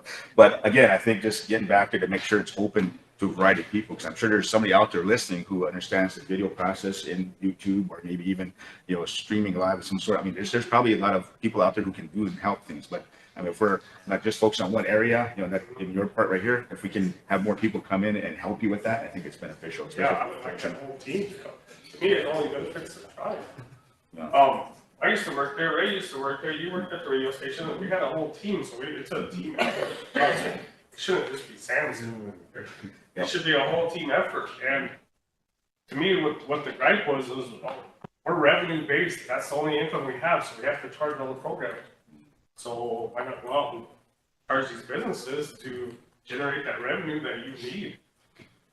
You got Koya separate, KNI separate, YouTube separate, and this Golden West cable is separate. Every one of them has certain rules, but your moneymaker is YouTube. That's where you guys are getting 10,000 views for the tribal elections. You're not getting that on, you can't generate those numbers on the radio around here. And we have nothing that tells us that. But on YouTube, you can tell. They'll give you that. So everything, I'm talking about making money off YouTube for that election only. And selling those commercials to these businesses around here, everywhere, because everywhere is watching. 10,000 people are watching that on election night. There's a lot of people watching. There's a lot of missed opportunity there for communications to make money. If they don't want to make money, My biggest thing is we have a lot of people like in SGU, also the schools, they have media there too. They do stream those basketball games, also SGU. So there's people there that can have potential. I mean, even maybe buying spots on their deal, you know, on their part of it, so that way they can broadcast even more. So and doing some kind of deal where they co-host it and broadcast it to their people. I mean, that'll probably work. Yeah, so that's just my. I'm not trying to fight and make money. I'm just trying to help everybody here. Yeah, I just think that we're making letting everybody else know about it. So that's just my take. Make sure everybody knows about it. But thank you. That's what I was thinking. Thank you. Chris? Call for the question. Call for the question. Thank you. Our counter goal. All in favor? 1, 2, 3, 4, 6, 7, 8, 9, 10, 11, 12, 13. Opposed? 1. Not voting? 1, 2, 3. 3.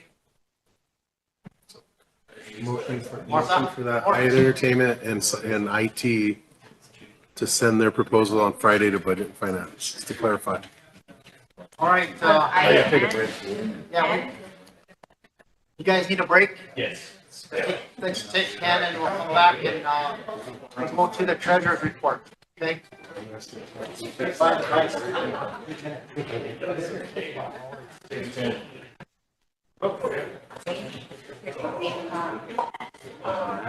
Good job, guys. Good job, guys. Good job. Yeah.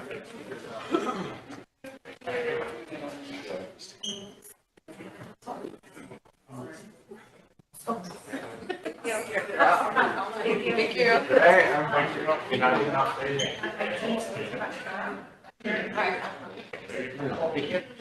Community meeting last night, I said we need election judges, but Oh, I know.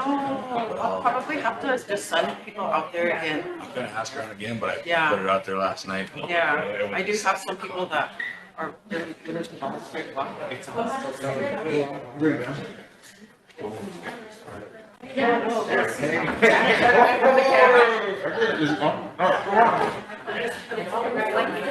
all right there.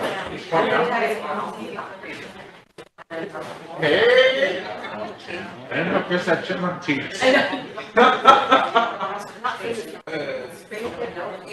Yeah.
end of the year, but there'll be money there for whoever does come in and take it down. I'm kind of fortunate, I have our monitor back here, watches our budget really close, works with me on it almost weekly. And Brenda, the accountant, takes probably better care of it than I do. And she keeps me in line, and she's really a big help to me, so I appreciate that. Other than that, council, there's nothing new to report back there. It's just a daily business. It did increase with requests and demands, but that goes when we have election year. And right around the time of the year when all the candidates are getting their name in, the last day, from that day on, our work speeds up. The number of phone calls really increases when we have election year. We don't get to take care of all the requests that come through. There's, like I said, there's way more than there is money. We'll make it work, and we're going to stay within the budget. Any questions from anyone?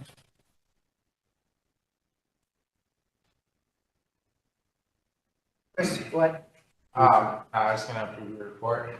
Second, make the motion to approve the report. Motion by Cristo, approve the VP's report, second by Wayne, question by Emily. All in favor?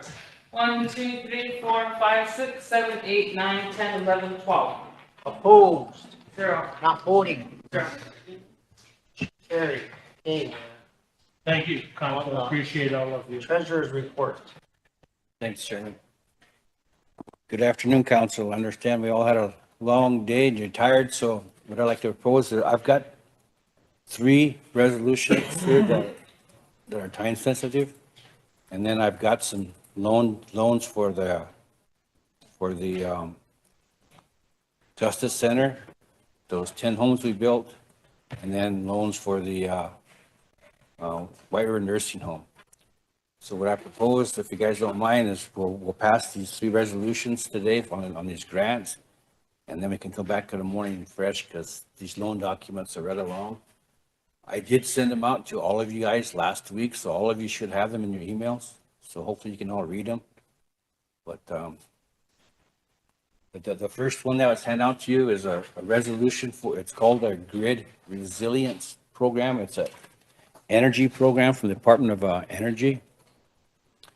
What this is every tribe receives an allocation from this department every year, and it's to help with any problems that have to do with the grid connection or any interruptions in the grid or any problems we're having with the grid.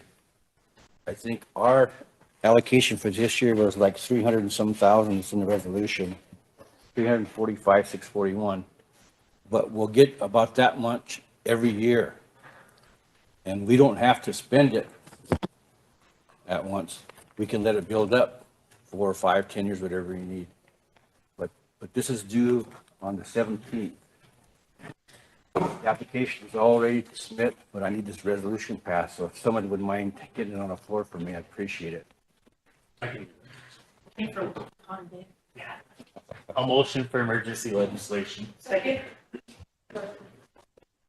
Motion by Ray, or second by Jordan. Run it.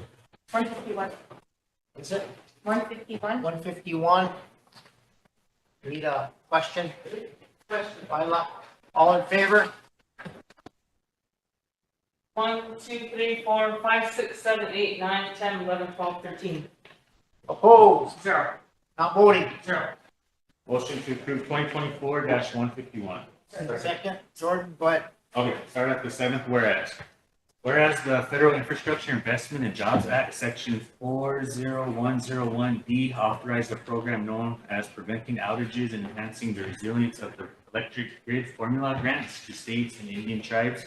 The program, in which the Rosebud Sioux tribe is eligible for an allocation of $345,641 for fiscal year 24 and similar amounts for the following 2 years if applied for. And whereas the program is administered by the U.S. Department of Energy's Grid Office, and the program's purpose is to improve the resiliency of the electric grid against disruptive events. And whereas the application for the program's formula grant funding is due on June 17, 2024, and must be resubmitted annually thereafter. And whereas the tribe must contribute a 15% cost share, $51,846.15, which can be provided as various types of contributions, including in-kind contributions, which can be established as the program develops before the funds are allocated to eligible entities, or can be required to be contributed by the eligible entity. And whereas the tribe must suballocate the program funds to an eligible entity, which includes electric grid operators, electricity storage operators, electricity generators, a transmission owner or operator, a distribution provider, a fuel supplier, or any other relevant entity as determined by the Secretary of Energy. And whereas eligible entities that receive a subaward under this program are required to match 100% of the amount of the subaward and 33% if the eligible entity qualifies as a small utility. And whereas the Rosebud Sioux Tribe Economic Development Committee recommends the Rosebud Sioux Tribal Council approve the proposed application for the program's formula grant funding on behalf of the Rosebud Sioux Tribe, and therefore be resolved the Rosebud Sioux Tribal Council approves and adopts the recommendation of the Tribal Economic Development Committee and authorizes the Rosebud Sioux Tribal Program Department and Tribal Project Manager to submit for the program's formula grant funding on behalf of the Rosebud Sioux Tribe, and be it further resolved that the Rosebud Sioux Tribal Council authorizes and directs the president or his designated official to sign and execute all applications, contracts, and documents thereof. Call the question? Question by Sheriff. All in favor? 1, 2, 3, 4, 5, 6, 7, 8, 9, 10, 11, 12. Opposed? 0. Not voting. 1. Carried. Thank you, council. This next resolution is also an energy-related resolution. It's for the submission of our big grant for our tribal electrification program. It's due the end of the month. I'm not sure if you all remember us getting the award. We got $1 million award early in the year to do a planning grant, which makes us eligible for a $20 million grant in September. Well, this application is due the end of June. We've got people working on it as we speak. What the grant will accomplish are two things. One, we're going to take the community of Horse Creek, and because that whole community is all propane, we're going to put a small microgrid down the Horse Creek, and we're going to convert all those houses over to cheap energy heating and cooling. That's one part of the project. We'll retrofit all those homes and put a microgrid to provide all their electricity. The second part, but bigger part of this grant, is to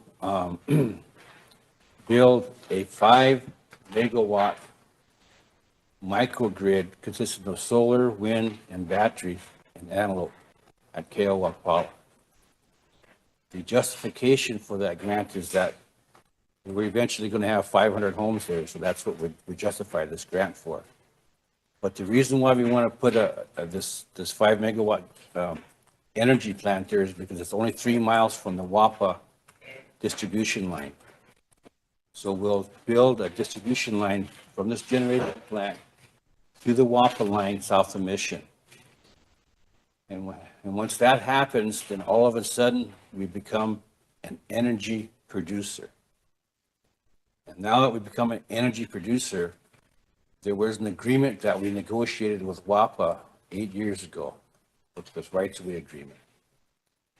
And part of that rights of way agreement, we got $7.75 million, but the biggest part of that agreement is WAPA said that they will provide us 5 years of technical assistance to help us sell any energy that we can produce through their system.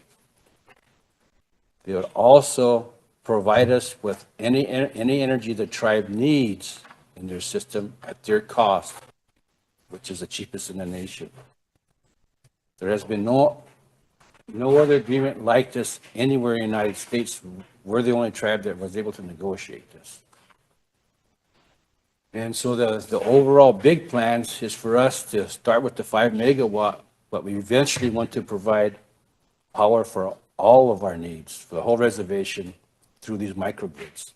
And they're all going to be clean air, wind, solar, and batteries. And this will allow us to get into business, and then we'll know what it's like to be in the power generating businesses. So then when all these people come at us like they've been coming at us for years, we want Rosebud to build a 100 megawatt wind farm over here. We don't know what the heck we're talking about. We will be in the business. We will know what it takes to do all this, and we'll have access to all the resources it takes to make it happen. And we can do all that ourselves without hiring a bunch of consultants and developers and giving half the project away. So that's what this grant is all about. So I got our fingers crossed. We got a lot of people working on it. It's due the end of the month, but I'm really, really optimistic about it. Motion for emergency legislation. Second. On the questions at the VB, how big is the grant? 20 million. 20 million. Okay. Motion for emergency legislation, number is 151, second by Lisa, question by Sarah.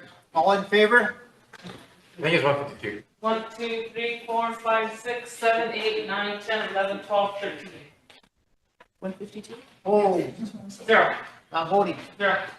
Motion to approve 24-152. Thank you. Ready? Yeah. Seventh whereas, the Department of Interior Assistant Secretary of Indian Affairs and the Office of Indian Economic Development announced a funding opportunity known as the Tribal Electrification Program, which aims to support tribes in implementing zero emissions residential electrification projects in tribal communities and address the critical needs for access to reliable and available electricity. And whereas in November 2023, the Rosebud Sioux Tribe received a letter of notification from the Director, Office of Indian Economic Development, inviting the Rosebud Sioux Tribe to submit a full application under Tribal Electrification Program. And whereas pursuant to Rosebud Sioux Tribe Resolution Number 2023-417, the Rosebud Sioux Tribe applied for funding under the program and was awarded a planning grant to develop a full project for the tribal electrification under a second round of funding, which is due June 30th, 2024. And whereas using the Tribal Electrification Program Planning Grant, the Rosebud Sioux Tribe developed the attached proposal for the fiscal year 2024 through 2025 award cycle, which will electrify current and future residential homes on the Rosebud Sioux Reservation through the use of microgrids and gaining greater access to electric transmission. And whereas the Rosebud Sioux Tribe Economic Development Committee recommends the Rosebud Sioux Tribal Council approve the proposed tribal electrification project and the submission of a full project proposal for tribal electrification on behalf of the Rosebud Sioux Tribe.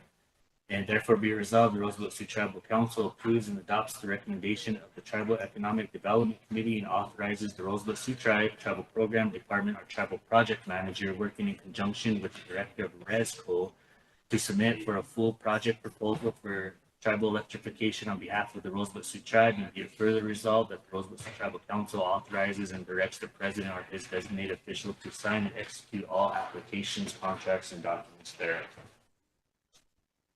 Any discussion? Any question? Emily? All in favor? 1, 2, 3, 4, 5, 6, 7, 8, 9, 10, 11, 12, 13. Opposed? 0. Not voting? 0. Motion carried. Thank you, council. Here you go.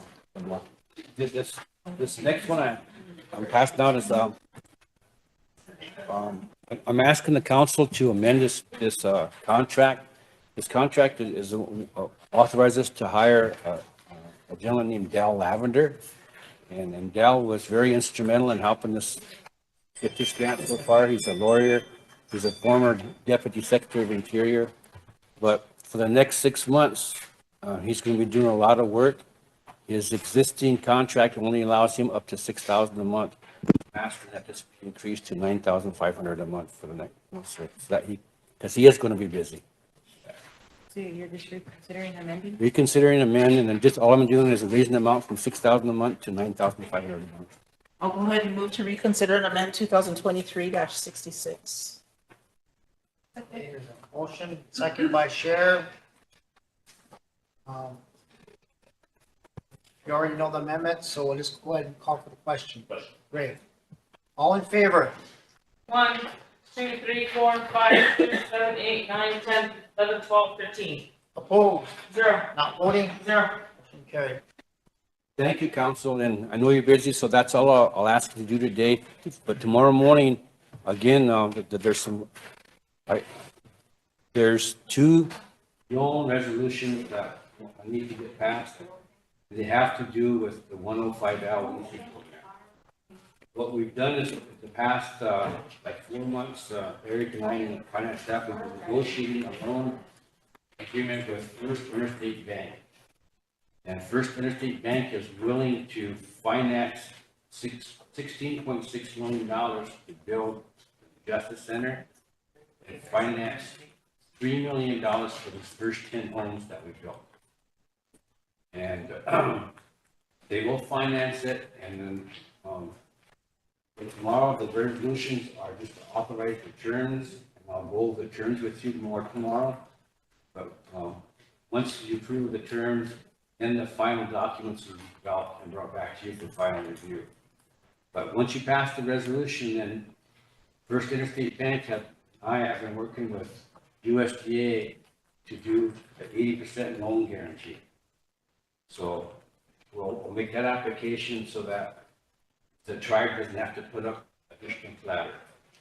This 8% guarantee helps us so that we don't have to put a bunch of collateral up. And then, once the resolutions are passed, then we'll make a formal application to the 105L people in Washington. DC. We've been talking to all along. And once the facility is built and occupied, the federal government will make the mortgage payments.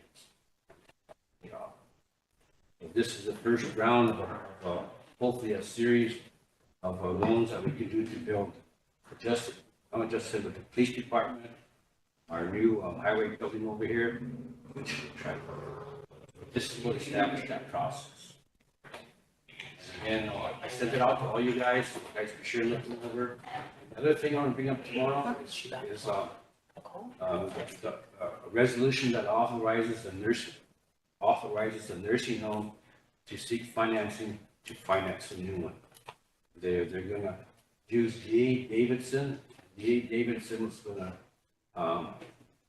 put together and sell bond. So this resolution will spell out the terms of what they will sell these bonds for. And it gives them authorization to hire the resource people that they need, like the architect, the lawyer, there's a few others on there. But they have the money to do all that stuff. And again, this authorizes them to do that. Once the bonds are ready to sell, after they have a bond council approved, they will be brought back here for your final approval for this. What's taken so long on this is it took us several months for Eric and I to arm wrestle D.A. Davidson because they would not waive on the sovereign immunity requirement. And they want us to go to state court. We said no. They said, well, according to our rules, we have to state courts. We don't care if you have to be state court, you don't have our business. They finally gave in, so we don't have to go to state court, federal court. But that's what took so long.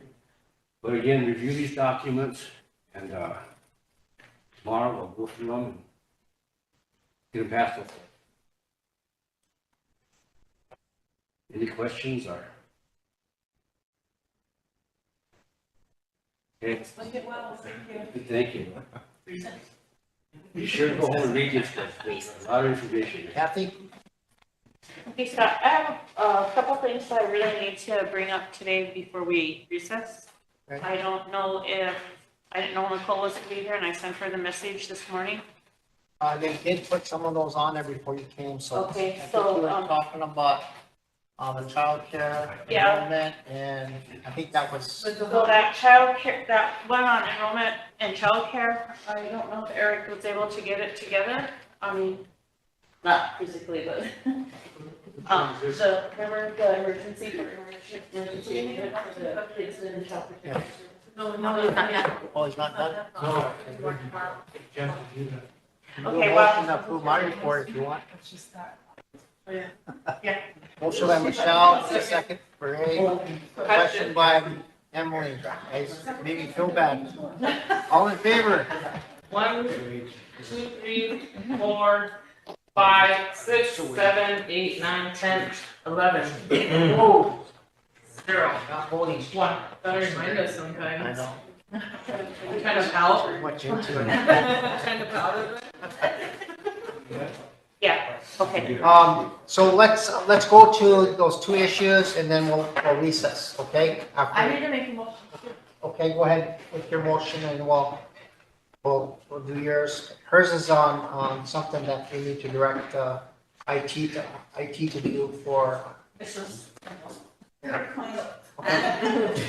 There's a health care, our tribal health forum on June 20th from 9 to 4, and we're just wanting to motion that IT be there to live stream. And I don't know where the funding comes from. They'll send us an invoice, we'll find out how we're gonna pay it, so. Okay. I don't know how we've been paying those, Wayne, for live streaming council meetings and stuff, how we've been paying for it. Have we been paying for it? Have they been sending invoices to us? Yeah, we've been adding money to the election budget. Okay, It's so not I really- guess that doesn't need to Yeah. be in the No. motion, just the motion to have them live stream. That's for the health forum, on the Oh, for 20th, the health forum. yeah. on the How much 20th. money? Oh, I thought you meant election. Oh. On the health forum, yeah, we can pay for it, and it's less than 10,000, so if you just authorize it, I'll make money available. Okay.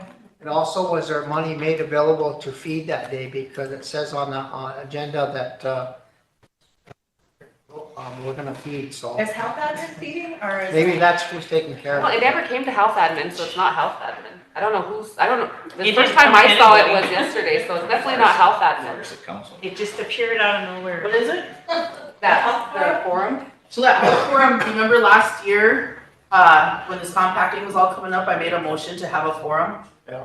And it's been going for a long time, while we've been trying to get Director So to come and be a part of that forum, so there was a council motion from like last spring that was authorizing that. They asked who's feeding. Huh? Who's feeding? You are? We were gonna do it with through budget and finance Friday, I don't know how much it's gonna be.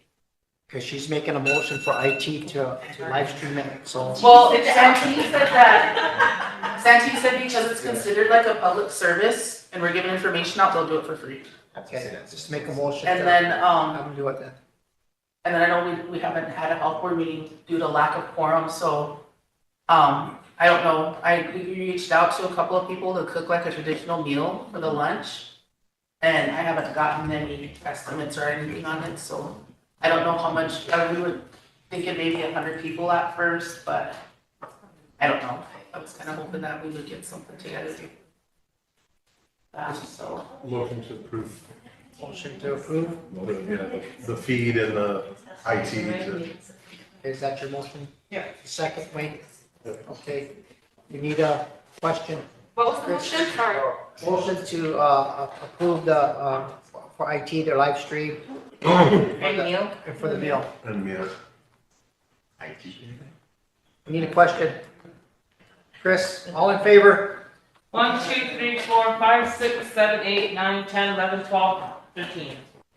Opposed? 0. Not voting? 0.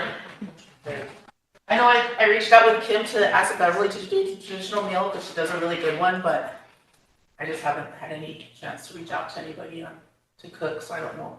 If you guys have any suggestions? Pizzas.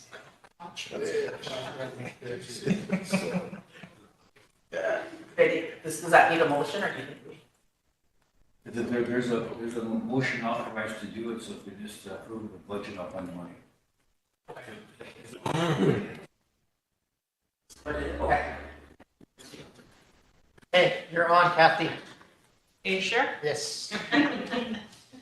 Okay, at the Social Services Committee meeting, we had a grandmother and ICWA, both there.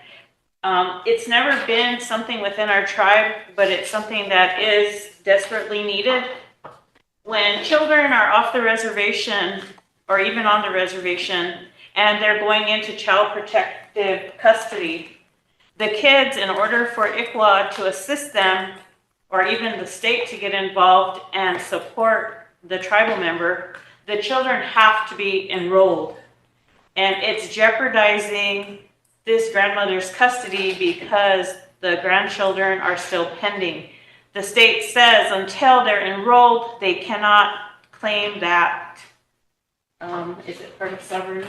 Lila knows more about this than I did do, but so what we entertained a motion to do, to bring to council, but it's urgent because this needs to get done ASAP, is to have Eric write a policy, and motion excerpt was supposed to go to enrollment to develop an emergency enrollment process for children that are in child protective custody, because it jeopardizes the children being lost into the system when they're not enrolled. It's something that's never been here before, but it is needed. The ICWA person did talk to us about it. The grandmother talked to us about it. She's been waiting 2 years for the children to get enrolled. And so I think that that's something, you know, we're supposed to be protecting our children. And in order to protect them, we need a policy for emergency enrollment of children that are going into the system for child protective custody, to get those children enrolled so that they can be actively involved in the case and get those children into the homes. So I am making a motion to have enrollment have incorporated, and this body will need to make that decision to develop a policy for emergency enrollment for children that are in child protective custody. Okay, yeah, need a second. I got a Sure. question. You got a question, go ahead. So, is it because the child is under a quarter quantum? Because otherwise, a pending letter for a child that's over a quantum gives them full access to ICWA rights. And that's how it's been. ICWA said that they have to be enrolled. That's what this is the complaint I got, that's what the state told them too. Yeah. that It doesn't matter, it has to be an enrolled. Yep. Otherwise. The state is saying that the child that they're working with has to be an enrolled member. Pending this is not acceptable. No matter how much the grandmother and ICWA argued for the children, one parent is dead, the other parent is incarcerated. And if this grandmother doesn't get these children enrolled, there's a possibility they'll be lost into the system and adopted out by somebody else. It is important. We need to develop within our enrollment program an emergency enrollment for children that are in child protective custody. Not all children, but the children that are in this system. In order to protect these kids and their rights, their grandparents or whoever within that family, because they reach out to family members to take these kids in that are in the system, the child has to be an enrolled member of this tribe. I'm just gonna call for a question if we didn't have any further discussion. Question by Emily. All in favor? 1, 2, 3, 4, 5, 6, 7, 8, 9, 10, 11. Opposed? 0. Not voting? 2. Motion carried. And then the next thing that I wanted to bring up is, and I think Eric got a copy of it, but tomorrow I'd like to have Gail from the Children's Program come here to discuss what's going on, because there's a lot of issues that this entire body needs to hear. And one of them is that this law firm that we just talked about at the last council meeting sent her an email letting her know that this Keebles and whatever, no, they're breaking up. And the one lady is going to be taking on the case, but I think Eric probably can explain on it because she sent the email to him. So if he can explain it. We need to go off air. Yeah, could we go off there? Sam, could we go off air, please?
Emily, is there any discussion?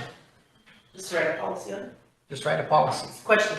Okay, question by Lisa. All in favor? 1, 2, 3, 4, 5, 6, 7, 8, 9, 10, 11. Opposed? 0. Not voting? 2. Motion carried. Quick question. What, Emily? About the kidder and stuff, it did come up on committee the other day. And so do we have any other agreements with them outside of the childcare one? Because I didn't want there to be confusion if we are sending them a letter saying we're no longer, whatever, that it doesn't affect anything else. That's the same firm we have as far as doing our attorney general. I thought, okay. Yeah. Attorney general stuff, so. We can discuss that tomorrow. I just, Yeah. thank you. I think we could like separate that and then, just do it specifically for childcare, but I think, with that estimate that Gail did say that Skull came in was like around 6 million, that's why that ICDBG grant came in. And I think that would really be beneficial to complete that building one with that. The other one on that list was solid waste too, so I missed the presentations actually, I don't know if they all came in. But I know Gail was the one at the We public didn't even hearing. have it. It was unofficially. Okay, Eric, did you have a comment before we? We have another contract with Peoples and Cares for, working on tax commission issues too. Tax commission issues. Yes, we have two of these. Jordan? Lila, what committee was that in whenever we heard from, Gail? Remember? And then we was gonna try to have like a planning meeting, but I thought he was in there that day. I can't remember what it was for.